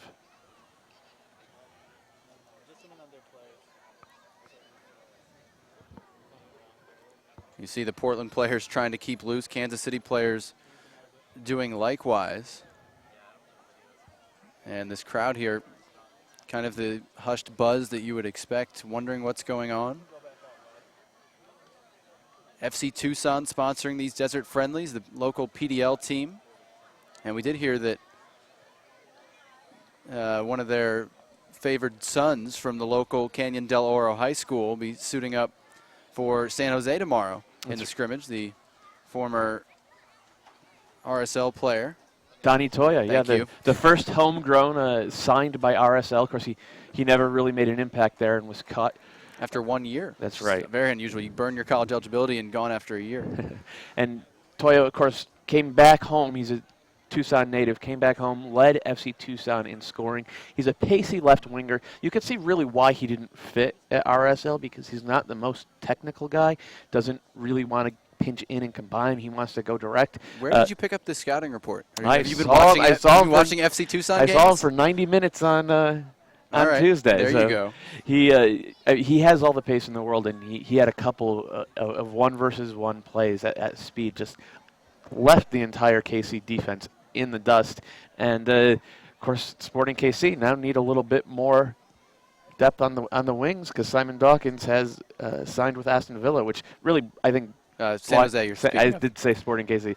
They do need some more help on the wings, because Simon Dawkins blindsided them in signing with Aston Villa. San Jose just needs help getting bodies right now. They've got so many injuries. Again, they put out the team on Tuesday that really was almost entirely non-roster players. Still managed to beat Houston 2-0. So it'll be interesting to see what we see from San Jose tomorrow morning. They'll be taking on Colorado, who has already been in action a couple of times this week. None ending successfully either. Yeah, the Rapids, of course, battling injury worries of their own now. Very true. And then Houston and Vancouver on Saturday night, completing the doubleheader. Vancouver, rampant, I guess, against the Revs, a game I did not see, up at Casa Grande earlier in the week. Darren Maddox had a hat trick. Kenny Miller added another. Interestingly enough, they played a 4-4-2, which was not their style last year. They were more of a 4-2-3-1 or 4-5-1 team, if you want to call it that, in 2012. So the little bit I've seen in terms of online highlights from Vancouver's preseason so far, Kakuta Mane has kind of stood out to me, the young 18-year-old. So I'll be very interested to see him tomorrow. Getting guys who could run with Maddox, I think, was a priority for They've got Martin a lot Rennie. of speed now. They do. And then at some point we'll be seeing Daigo Kobayashi, the new Japanese signing, as well for Vancouver.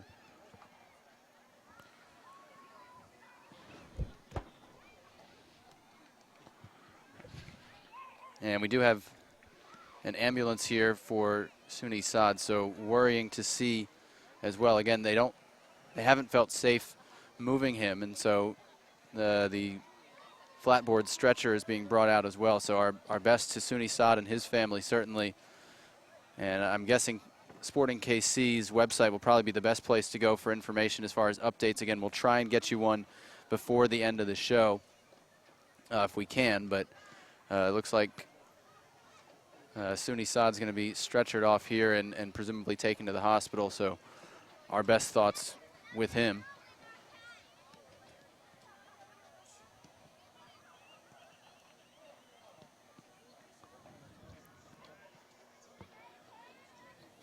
Very unusual situation in preseason to have a player stay down like this, and both teams trying to stay loose at the moment.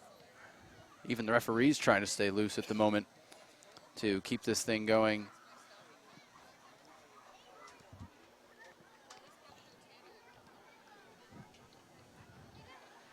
They're taking every precaution with him they possibly can.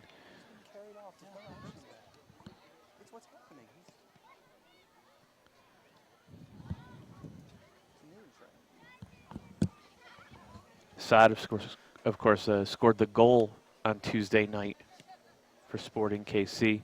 And there you get a look at the Kansas City training staff and the EMT crews putting Saad on the flat board, and he'll be taken off and hopefully evaluated and quickly fixed up as best as possible.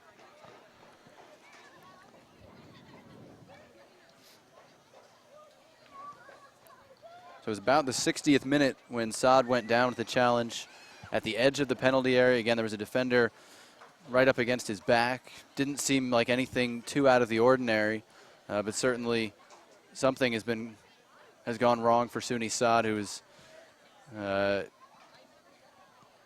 stretchered or strapped in right now to the stretcher and will be evaluated. That's kind of, you just hate to see that. Everyone, from both teams hates to see that, especially in preseason. Yeah, you wonder how the teams are going to recover emotionally from something like this. And of course, it's going to be very difficult for Sporting to see one of their brothers in arms, so to speak, taken off the field on a stretcher. Again, all the best to Suni Saad. It's shocking, really.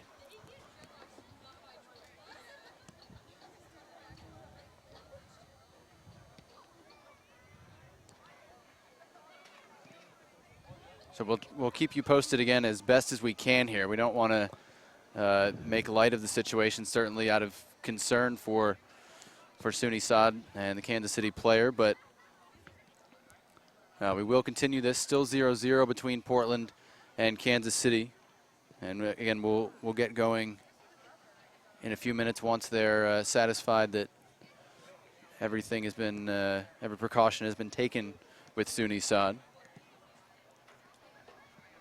And again, the preseason friendlies continue here in Tucson. 2 games tomorrow, 1 game on Tuesday. And then I believe the 13th is when all the tournaments start going. And we've got 4 tournaments that MLS Soccer will have coverage of all of them. The Disney Pro Soccer Classic in Orlando. We'll have Columbus, Toronto, Montreal, Kansas City, Philadelphia, and DC United. They'll be joined by the Tampa Bay Rowdies from the NASL and Orlando City from USL Pro. And then right here in Tucson, we'll have a 4-team group play, a couple of doubleheaders. New England against Seattle on Wednesday, February 13th kicks that off. New York against Real Salt Lake.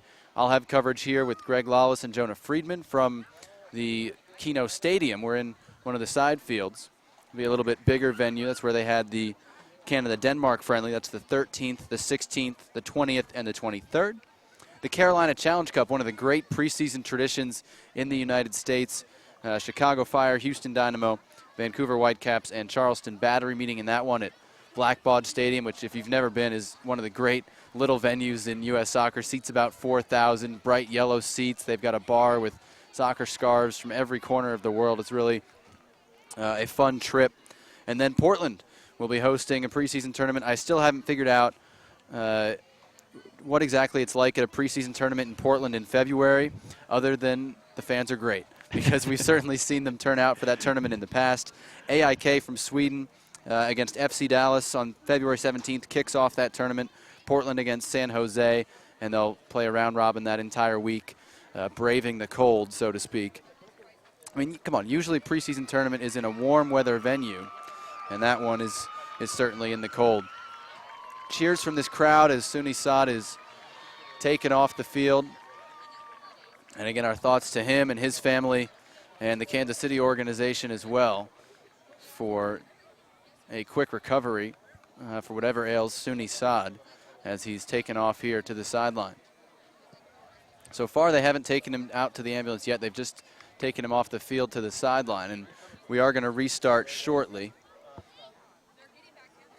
Again, Kansas City made most of its changes at that 60-minute mark, and Portland already had its second half squad in there. So a delay of about 20 minutes as Alejandro Mariscal gets set to restart, and Kansas City kicks it back to Portland, and we are back underway. So our thoughts are with SUNY Sod, but we do have soccer to bring you here. No score, second half action. Portland and Kansas City. Right away, Kowalik for Portland, trying to get it ahead to Valencia. There's a touch from Mwanga. And Portland moves it from right to left. Al Hassan with a nifty touch out of traffic there as well. He's actually looked very good in that deeper lying role.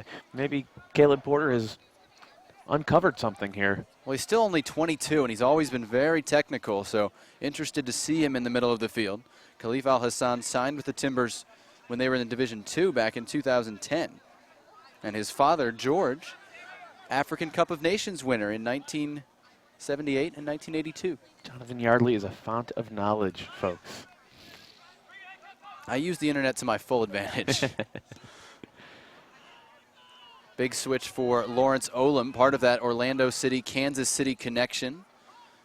Meshack Jerome from Orlando City is also in camp with KC. In fact, I believe that's Meshack Jerome at right back on the ball now. Came in for Ellis. No, Ellis is still in ahead of him, actually. So, well, we missed some sort of move there. I think Ellis went up to the right wing and perhaps in place of Sod? Yes. And so when Sod came off, then I believe Mike Reedy maybe is now center forward.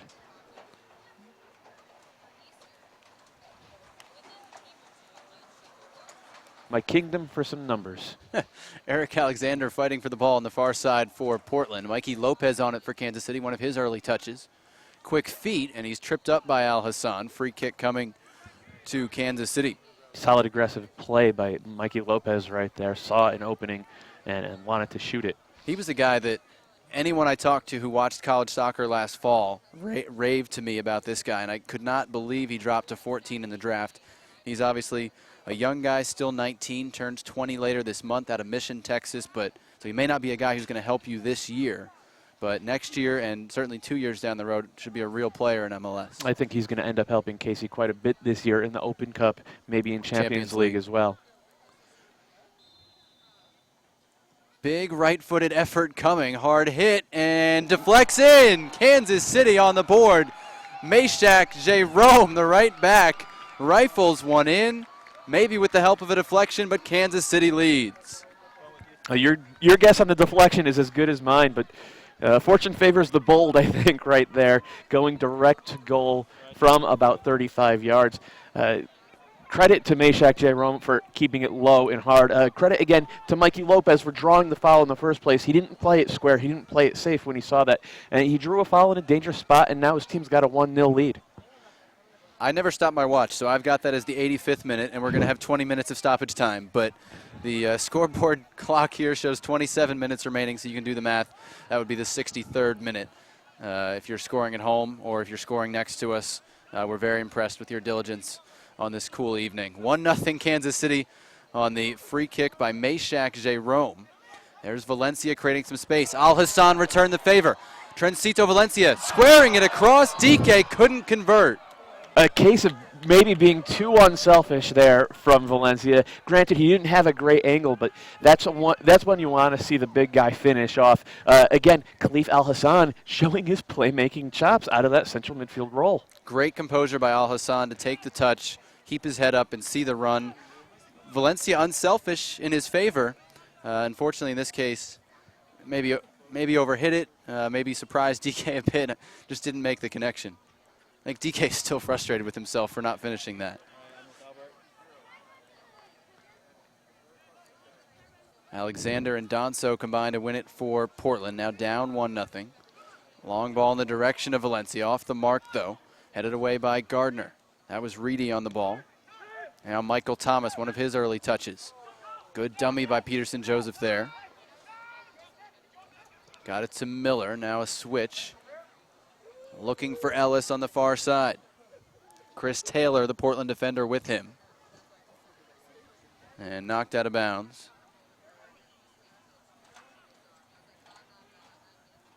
Suni Saad has been taken off to the ambulance, so again, our best to him. If we do get an update from Kansas City, we will definitely pass it on to you as soon as possible. But all thoughts from our crew and, of course, from both teams, certainly with Suni Saad tonight.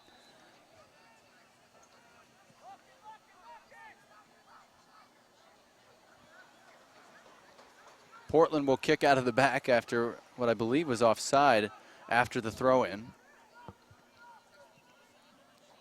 Second half preseason action from Tucson. Kansas City 1, Portland nothing on a long-range free kick. We've had a lot of free kicks tonight, so kind of appropriate as Nanchov tries to set up DK. Plays it across, headed away. Bravely by Jan Songo at the back. We saw his brother last night. Nanchov slips it through. Taylor plays it all the way across, and he overhit it. I think he was looking for Trencito Valencia, but didn't hit it right. Had his head in his hands after that one, and he should, because that one needs to be hit to the back post for the second runner coming in. Chris Taylor, 23-year-old in his third MLS season out of Tulsa. It was a second-round pick in 2011. Missed a lot of last year with hip surgery. Four-time All-Conference in college out of 4 years at Tulsa. Michael Thomas, Mikey Lopez, Meshack Jerome. Peterson Joseph in the midfield, wide on the left-hand side. Cross sent in, chested down and cleared by Portland.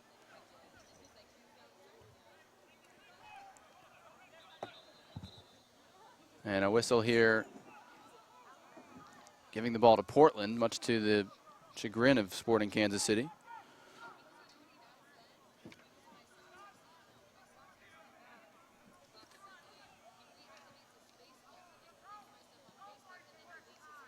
Mosquera, one of the two center backs in this second half for Portland.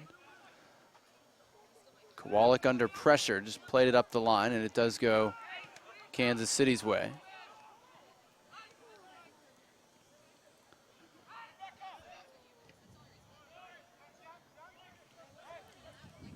See a bit of that KC high pressure now, trying to pin the Timbers in their own end. And winning every second ball in the central midfield. Mikey Lopez, a little tough spot he put Meshack Jerome in, but he eludes it, gets it to Peterson Joseph. Little Haitian connection there. Kyle Miller lays it off under serious pressure. He got hacked by Mosquera, and it'll be a free kick to Kansas City.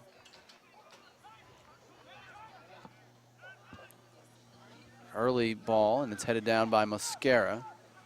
Kowalik does very well to keep it in, but it's over the head of Valencia. Songo mishandled it. DK to the right corner of the area. Bright DK to the end line. It's deflected and cleared off the line by Lawrence Olam. Portland's best chance to tie it right there, but Kronberg did well to make himself big, and Olam got back to cover. Again, the second very brave play of the night from Eric Kronberg. And DK doing what he does, getting into the box. And his touch seemed to get away from him a little bit. That first touch was heavy. Kronberg slips, and Nanchov recovers. Nanchov going to try and float it, but it's over the top. And Kronberg now, he's shaken up. Third Kansas City player of the night to have some trouble.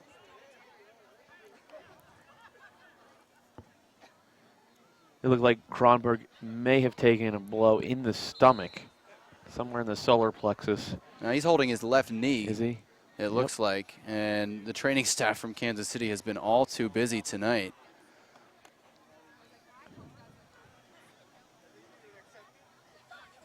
The number 3 goalkeeper, John Kempen, it looks like, is up. They've also got Steve Spangler here, but I agree. It looks like Kempen is getting the gloves on. Eric Kronberg has had injuries multiple times in his career. Again, we mentioned he missed a lot of last year. And Sporting he's being worked on now, so we'll get the update from Sporting on Suni Saad. Yeah, Sporting KC just tweeting out that he's been taken to the hospital with a bruised tailbone, and they say that they'll know more soon. And of course, we'll keep you updated. They will keep you updated as well. So good to hear that. Right now, it looks like just a bruise, and good to see Eric Kronberg up and on his feet as well. Kronberg speaking with his goalkeeping coach and trainer, and they are going to make another move. So busy day in terms of injuries for Kansas City, which is exactly what you don't want in preseason. And it's, you know, for all the chippy play that we saw in the first 5 minutes, 10 minutes of this game, it was actually two fairly innocuous plays that have caused the injuries tonight. Well, now Kronberg's saying he wants to try and keep going. John Kempen actually started to trot on and was waved off by the official. The training staff had given the signal for the change, and now Kronberg's going to try and tough it out. You got to get your reps when you're a goalkeeper, when you can. Big test on the plant right here, if it really is his left knee for this goal kick.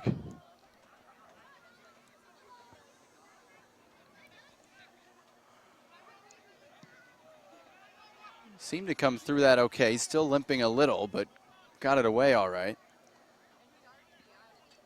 Maybe not. He gave a thumbs up, but he doesn't look like he's moving all that well off to our right.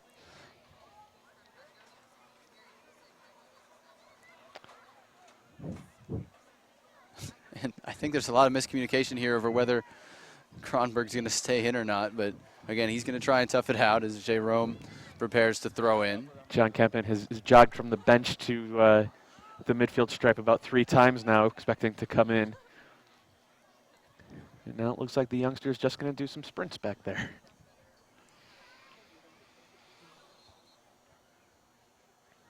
Well, it has been one of the strangest preseason games I've seen.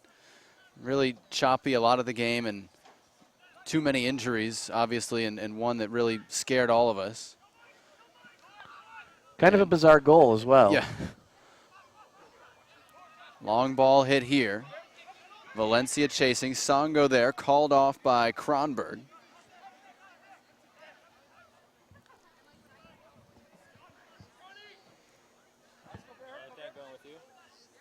'73rd minute, according to our clock here. Again, stopping for the injury delay, which was about 20 minutes. There's Eric Alexander winning in the midfield for Portland. To Kowalik, who's been involved here, chipping it forward for DK. Watch the skip. Kronberg is out, heads clear, and the flag was up for an offside call against DK anyway. That one was razor tight right there, but Kronberg came off his line well, so it looks like that knee is not bothering him too badly. And he has not been afraid to come out at any time tonight. He's reacted well to a couple of through balls.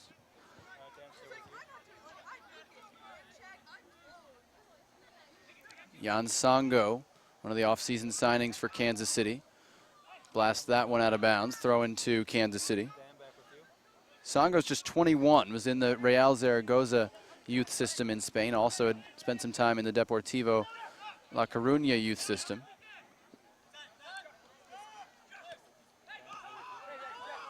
Songo and Gardner and Olam all in tight space there. Olam tripped and pulled down DK, who had a clear path to goal. It'll be a clear yellow card for Lawrence Olam here in the 74th minute.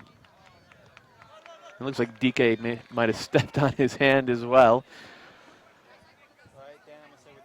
Collateral damage. We've seen some players lose their footing, and Olam just completely wiped out and grabbed DK to avoid giving up a clear chance. But it does give a good free kick opportunity to Portland on this right side. Mike Reedy, a one-man wall for Kansas City, with Michael Nanchov set to deliver for Portland. See if Portland can vary up their runs a little bit. It's been all back post tonight so far. Nanchov stands over it left-footed. Whips it in toward the penalty spot, punched away by Kronberg, with Mosquera trying to attack it. Al Hassan on the left for Portland. Cuts back, and good defending. Knocked out of bounds off of Al Hassan. believe that was Mikey Lopez on the challenge. And it was indeed a very good recovery speed showed by Mikey Lopez right there. And that's something Peter Vermees will be very, very happy with. The 4-3-3 provides so much flexibility going forward. You could rotate, you could switch up. Defensively, it requires your guys to put in a lot of running because when you lose that ball, you need to get it back quickly. We should mention that I believe a 2-0 victory was guaranteed by one Rob Heineman. He's halfway there in terms of goals right now. Kansas City 1, Portland 0. Second half. A reminder, you can check in with us by tweeting at MLS_analyst on Twitter. That's Matt Doyle's account.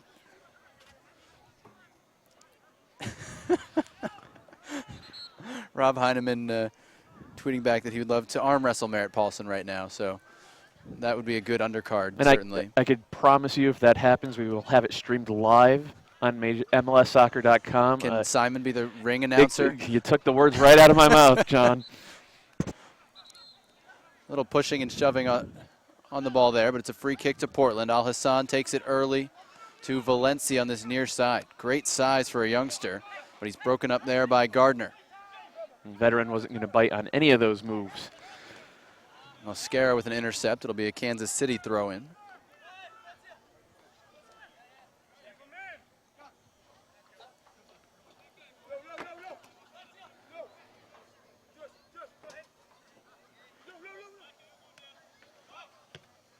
Josh Gardner just blasts it long for Kansas City. Kyle Miller chasing, and Mosquera will head back to Milos Kosic. We haven't talked about Milos Kosic much tonight, a guy who ended up starting most of last year for Toronto, which is starting goalkeeper for Toronto was one of the worst jobs in MLS after Stephen Fry was hurt. Do you consider him a challenger to Donovan Ricketts for the job here? Yeah, I do think it's Ricketts' job to lose. Neither of these guys were particularly convincing last year. The young New Zealand international Gleason. Yeah, he's a guy, if he gets healthy, I could actually see him. He certainly has the raw talent to beat out either of those guys. It's just a matter of the mental game and the ability, I think, to organize a back line. Another free kick. Seems to be a familiar phrase in this one. Michael Nanchov pushing Mikey Lopez off the ball there. Again, Portland players queuing up at the top of the penalty area.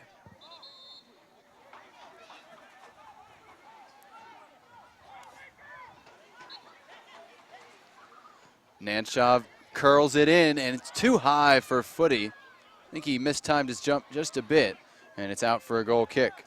Nanchov's service tonight on these set pieces has been very, very good, I think. Giving his team a chance on every one. They just haven't found the right touch. Michael Thomas gets the first pass out of the back, feeds Jerome on the right. Jerome spent a couple of years with Orlando City. He was actually discovered in Austin, and then that club moved to Orlando. Al Hassan feeding Valencia again. His ball skips and runs out of bounds, and then Valencia awkwardly running into the advertising sign there. More good vision from Al Hassan. He's been good tonight. He really has. He's put in the work rate defensively and has kept his head up on the offensive side. Songo and Michael Thomas with it at the back for Kansas City here. 79th minute. Thomas just blasted that one long and kind of frustrated expression on his face. One of the things we've seen both Ori Russell and Michael Thomas do tonight is drop deep between the central defenders and sort of start the whole cycle of possession for Sporting KC. That really wasn't Julio Cesar's thing, but maybe a slightly new look for KC as they head into 2013. Julio Cesar was pretty much just a shield. I'm very curious to see what role Cesar takes with Toronto this year. Kansas City straight up the gut. Lopez fires, saved by Kosic, and the rebound knocked away for a corner kick. Great movement on the counterattack after the giveaway by Mosquera. Really gifted that chance to Kansas City. Mikey Lopez putting in a very good shift so far. You can see why he was so highly regarded. I still can't believe he dropped to 14. It is a bit perplexing. You and I could argue about some of the picks that were taken ahead of him. Looks like Josh Gardner will take the corner from the right with his better than average left foot. Whips it in. Kosic got a hand to it. Portland still trying to clear it, and effectively done for a Kansas City throw-in. That was Mwanga with the lime green boots overhead, kicking that one out of trouble. Still, we haven't called Mwanga's name more than 10 times in the second half. Now, the youngster's going to need time to learn a new position if this is going to be his position. How new of a position is it really? Hasn't he been playing kind of hybrid attacking midfield forward with Philadelphia, with Portland? I think he was more of an out-and-out forward with Philly, certainly his first 2 years. Things kind of changed, kind of muddled last year with Portland, but he did look best. The game against San Jose, they played it straight 4-4-2, empty bucket in the middle, and he scored 2 pretty great goals. Nanchov trying to get through on the left and couldn't keep it in bounds. Ended up colliding with Meshack Jerome. We really need numbers. Kansas City's, of course, got the jersey sponsor, and so their new jerseys, new practice jerseys, not available. And so I think these are the warm-up tops that don't get numbers on the back that have flummoxed us most of the night.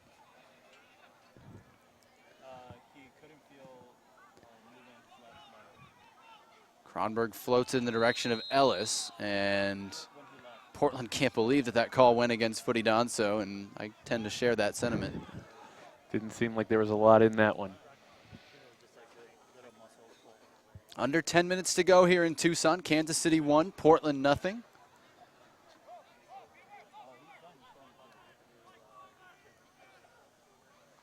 Michael Thomas to restart for Kansas City.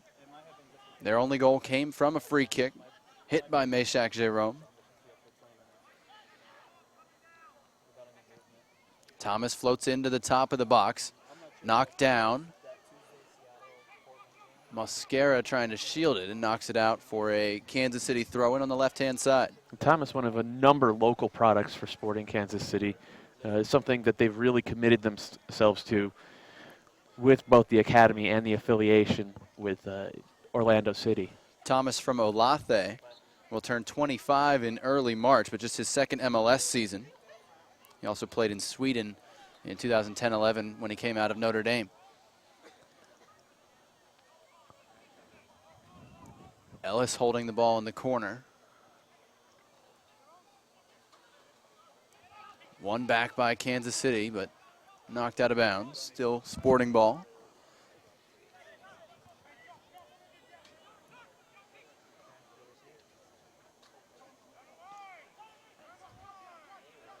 Scrappy was how I would best describe that play, and it ends up being whistled for another foul. I think scrappy is a good word for this entire night. Do we have Opta numbers on this game where we can count how many fouls there have been? Because knockdowns and standing 8 counts as well. It's been a large total. Kosic floats upfield with the left foot. Thomas won the header well. Kevin Ellis, who seems to have switched over to this side for the moment, was fouled by Ryan Kowalik there. And Ellis is still down, holding the back of his head. Again, that was 2 guys going for what looked to me like a 50-50 ball. I think Kowalik maybe got up a little bit higher, and Ellis got a shoulder, I think, to the back of the head. The 4th Kansas City player to stay down for, I don't know about a sustained period of time, but for a little while. At least training staff didn't have to come out on this one, and a yellow card to Kowalik. Not really sure what for. Scratching my head about that one.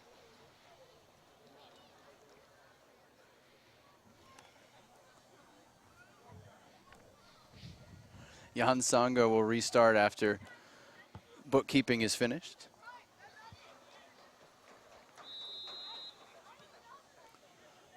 Restarted to Ellis, trying to hold it up. Mwanga came back to win it for Portland. And now Mwanga on the right flank. Inside to Al Hassan. Holds off Thomas well, or Joseph well, I should say. Here's Kowalik stepping forward on the right. Lopez in pursuit. Kowalik's early ball was behind Bright DK. And it's knocked out of bounds for a Kansas City throw-in on the far side. It was a good overlap from Kowalik, who hasn't really gotten a chance to cross the midfield stripe too much. But he's looked good with his distribution out of the back, and like you say, that's the first time we've really seen him get into the attack personally.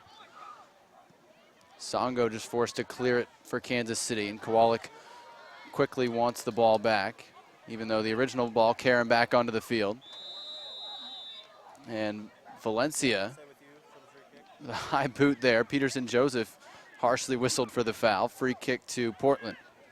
Nanchov again with a chance to put it in a dangerous spot.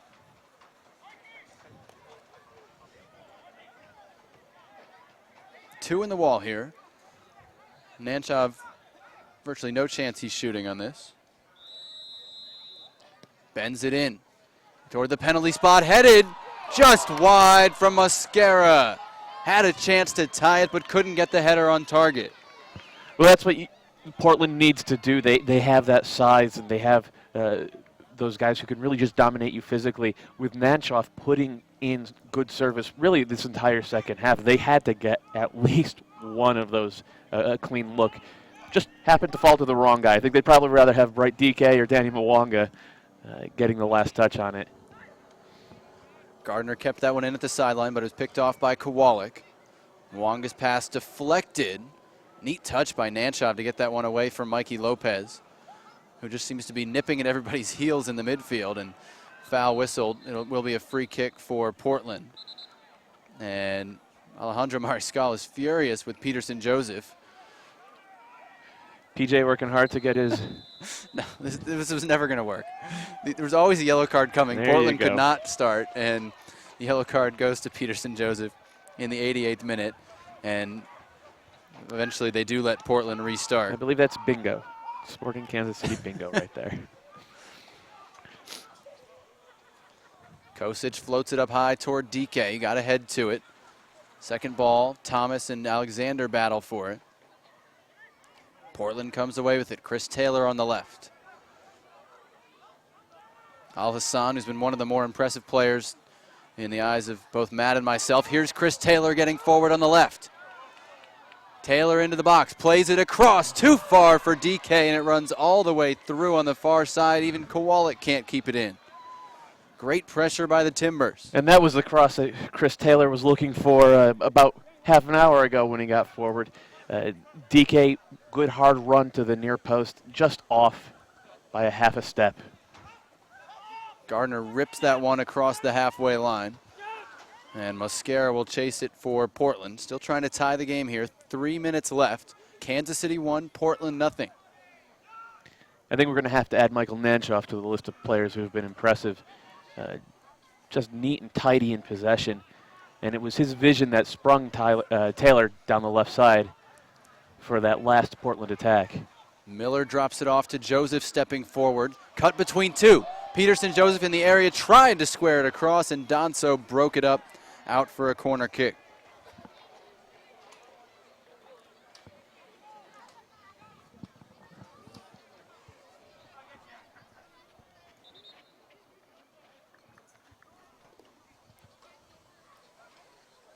Michael Thomas is going to take this one, so they prefer an in-swinger from each side. Gardner, the left footer, taking him from the right. Thomas, the righty, taking him from the left.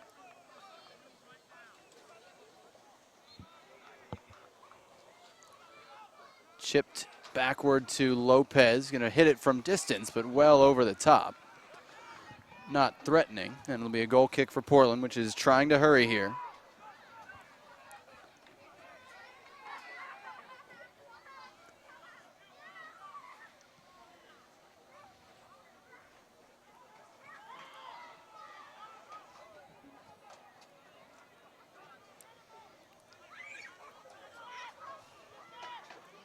Long ball in the direction of Mwanga on the right. Valencia's up top with DK at the moment. Kowalik feeds Bright DK. Songo with the foul, and it's a free kick to Portland yet again. Songo and DK discussing that one briefly before Nanchov comes over to serve it in one more time. I've just been informed by Brian Costello that this would be the first preseason loss in Portland's MLS history, we should say.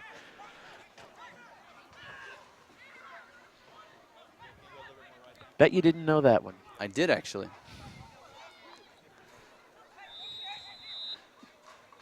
Nanchov plays it low, deflected. Still loose in the box. Al Hassan does well to keep going, but his shot is blocked. Played back top of the area. Javier Mosquera. Mosquera curls it, misses wide. That was the chance to tie the game, and Javier Mosquera couldn't put it on goal. Mosquera looked like a center forward right there. The turn was great. It really was, and he lined it up, and it looks like he had it measured for the back post, trying to curl it in, but just wide.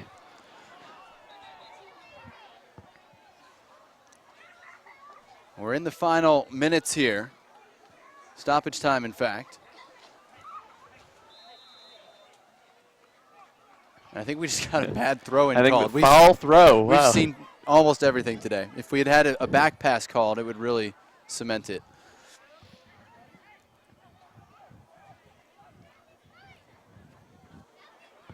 Yeah, I think that's the triple word score of soccer calls.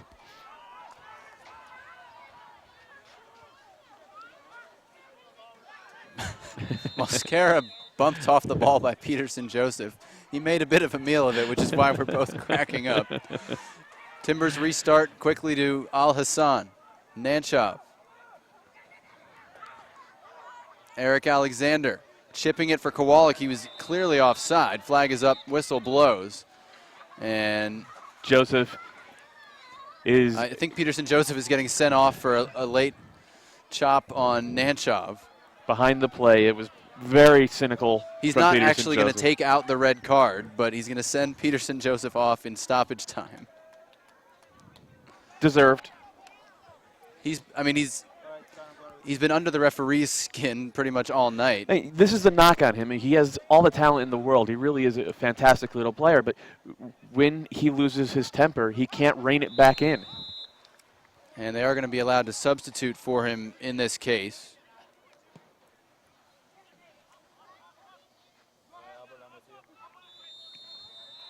And there's the full-time whistle. Kansas City wins it with a free kick goal from Meshack Jerome. An odd night a bit at the Kino Sports Complex in Tucson, but Kansas City wins it 1-0. And Matt, more than that, we certainly learned plenty tonight about some of the guys coming in, playing new spots, trying to earn contracts.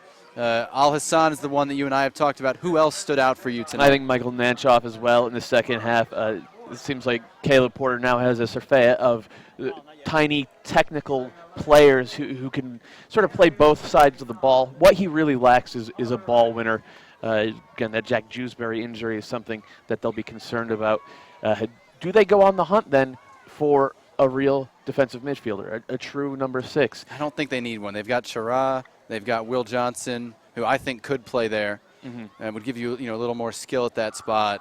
I think they're set in midfield. He's just got to figure out what his starting group is and how they're aligned. But the preseason, that's what it's there for, right? Exactly. And Sporting KC, I don't think there was anybody who was overly impressive. Certainly both backup right backs made a good case for themselves. Kevin Ellis at first, and then Meshack Jerome. Just a solid performance from him. Neither one was able to combine with CJ Sapong on the overlap, as Chance Myers had done on Tuesday, but then again, they were playing FC Tucson on Tuesday, so that was a different type of thing. Sapong, by the way, again, a pretty strong performance from him, looking comfortable out on that wing. We turn to some match highlights for you from the second half. And for Kansas City, Mikey Lopez had a great chance here, knocked down by Milos Kosic. That was one of Kansas City's good scoring chances early in the second half. And then for Portland, a chance at the other end is Khalif Al Hassan, Had that one knocked out of bounds by Lopez, who is active at both ends of the field. And Portland actually kept the pressure going with a couple of chances at that end. Sorry, we've got, here's one of those chances coming with Nanchov delivering free kicks. They had time and time and time again chances to send in free kicks. And here's one of their best chances with Nanchov sending in and Hanier Mosquera heading it wide, with Kronberg really kind of stranded on the play. And then here's another chance with Chris Taylor sailing the cross, looking for Bright DK, and it flashed through the middle with nobody getting on the end of it. And then the last chance for Portland that could have tied the game, Mosquera again bending it wide from the top of the box. And of course, we had the goal in there as well from Meshack Jerome that made the difference in the end. Kansas City 1, Portland nothing. The final, it's going to do it for us from Tucson. Again, our thoughts are with Suni Saad. Follow Sporting Kansas City. Go to sportingkc.com to check information on him. Of course, go to portlandtimbers.com for all the information on the Timbers and MLSsoccer.com for our schedule of matches. Tomorrow, we'll have San Jose, Colorado in the morning, Vancouver, Houston at night. We hope you'll join us then. For Matt Doyle, for our entire MLSsoccer.com crew, I'm Jonathan Yardley saying good night from Tucson. The final score, Sporting 1, Portland nothing. We'll see you tomorrow.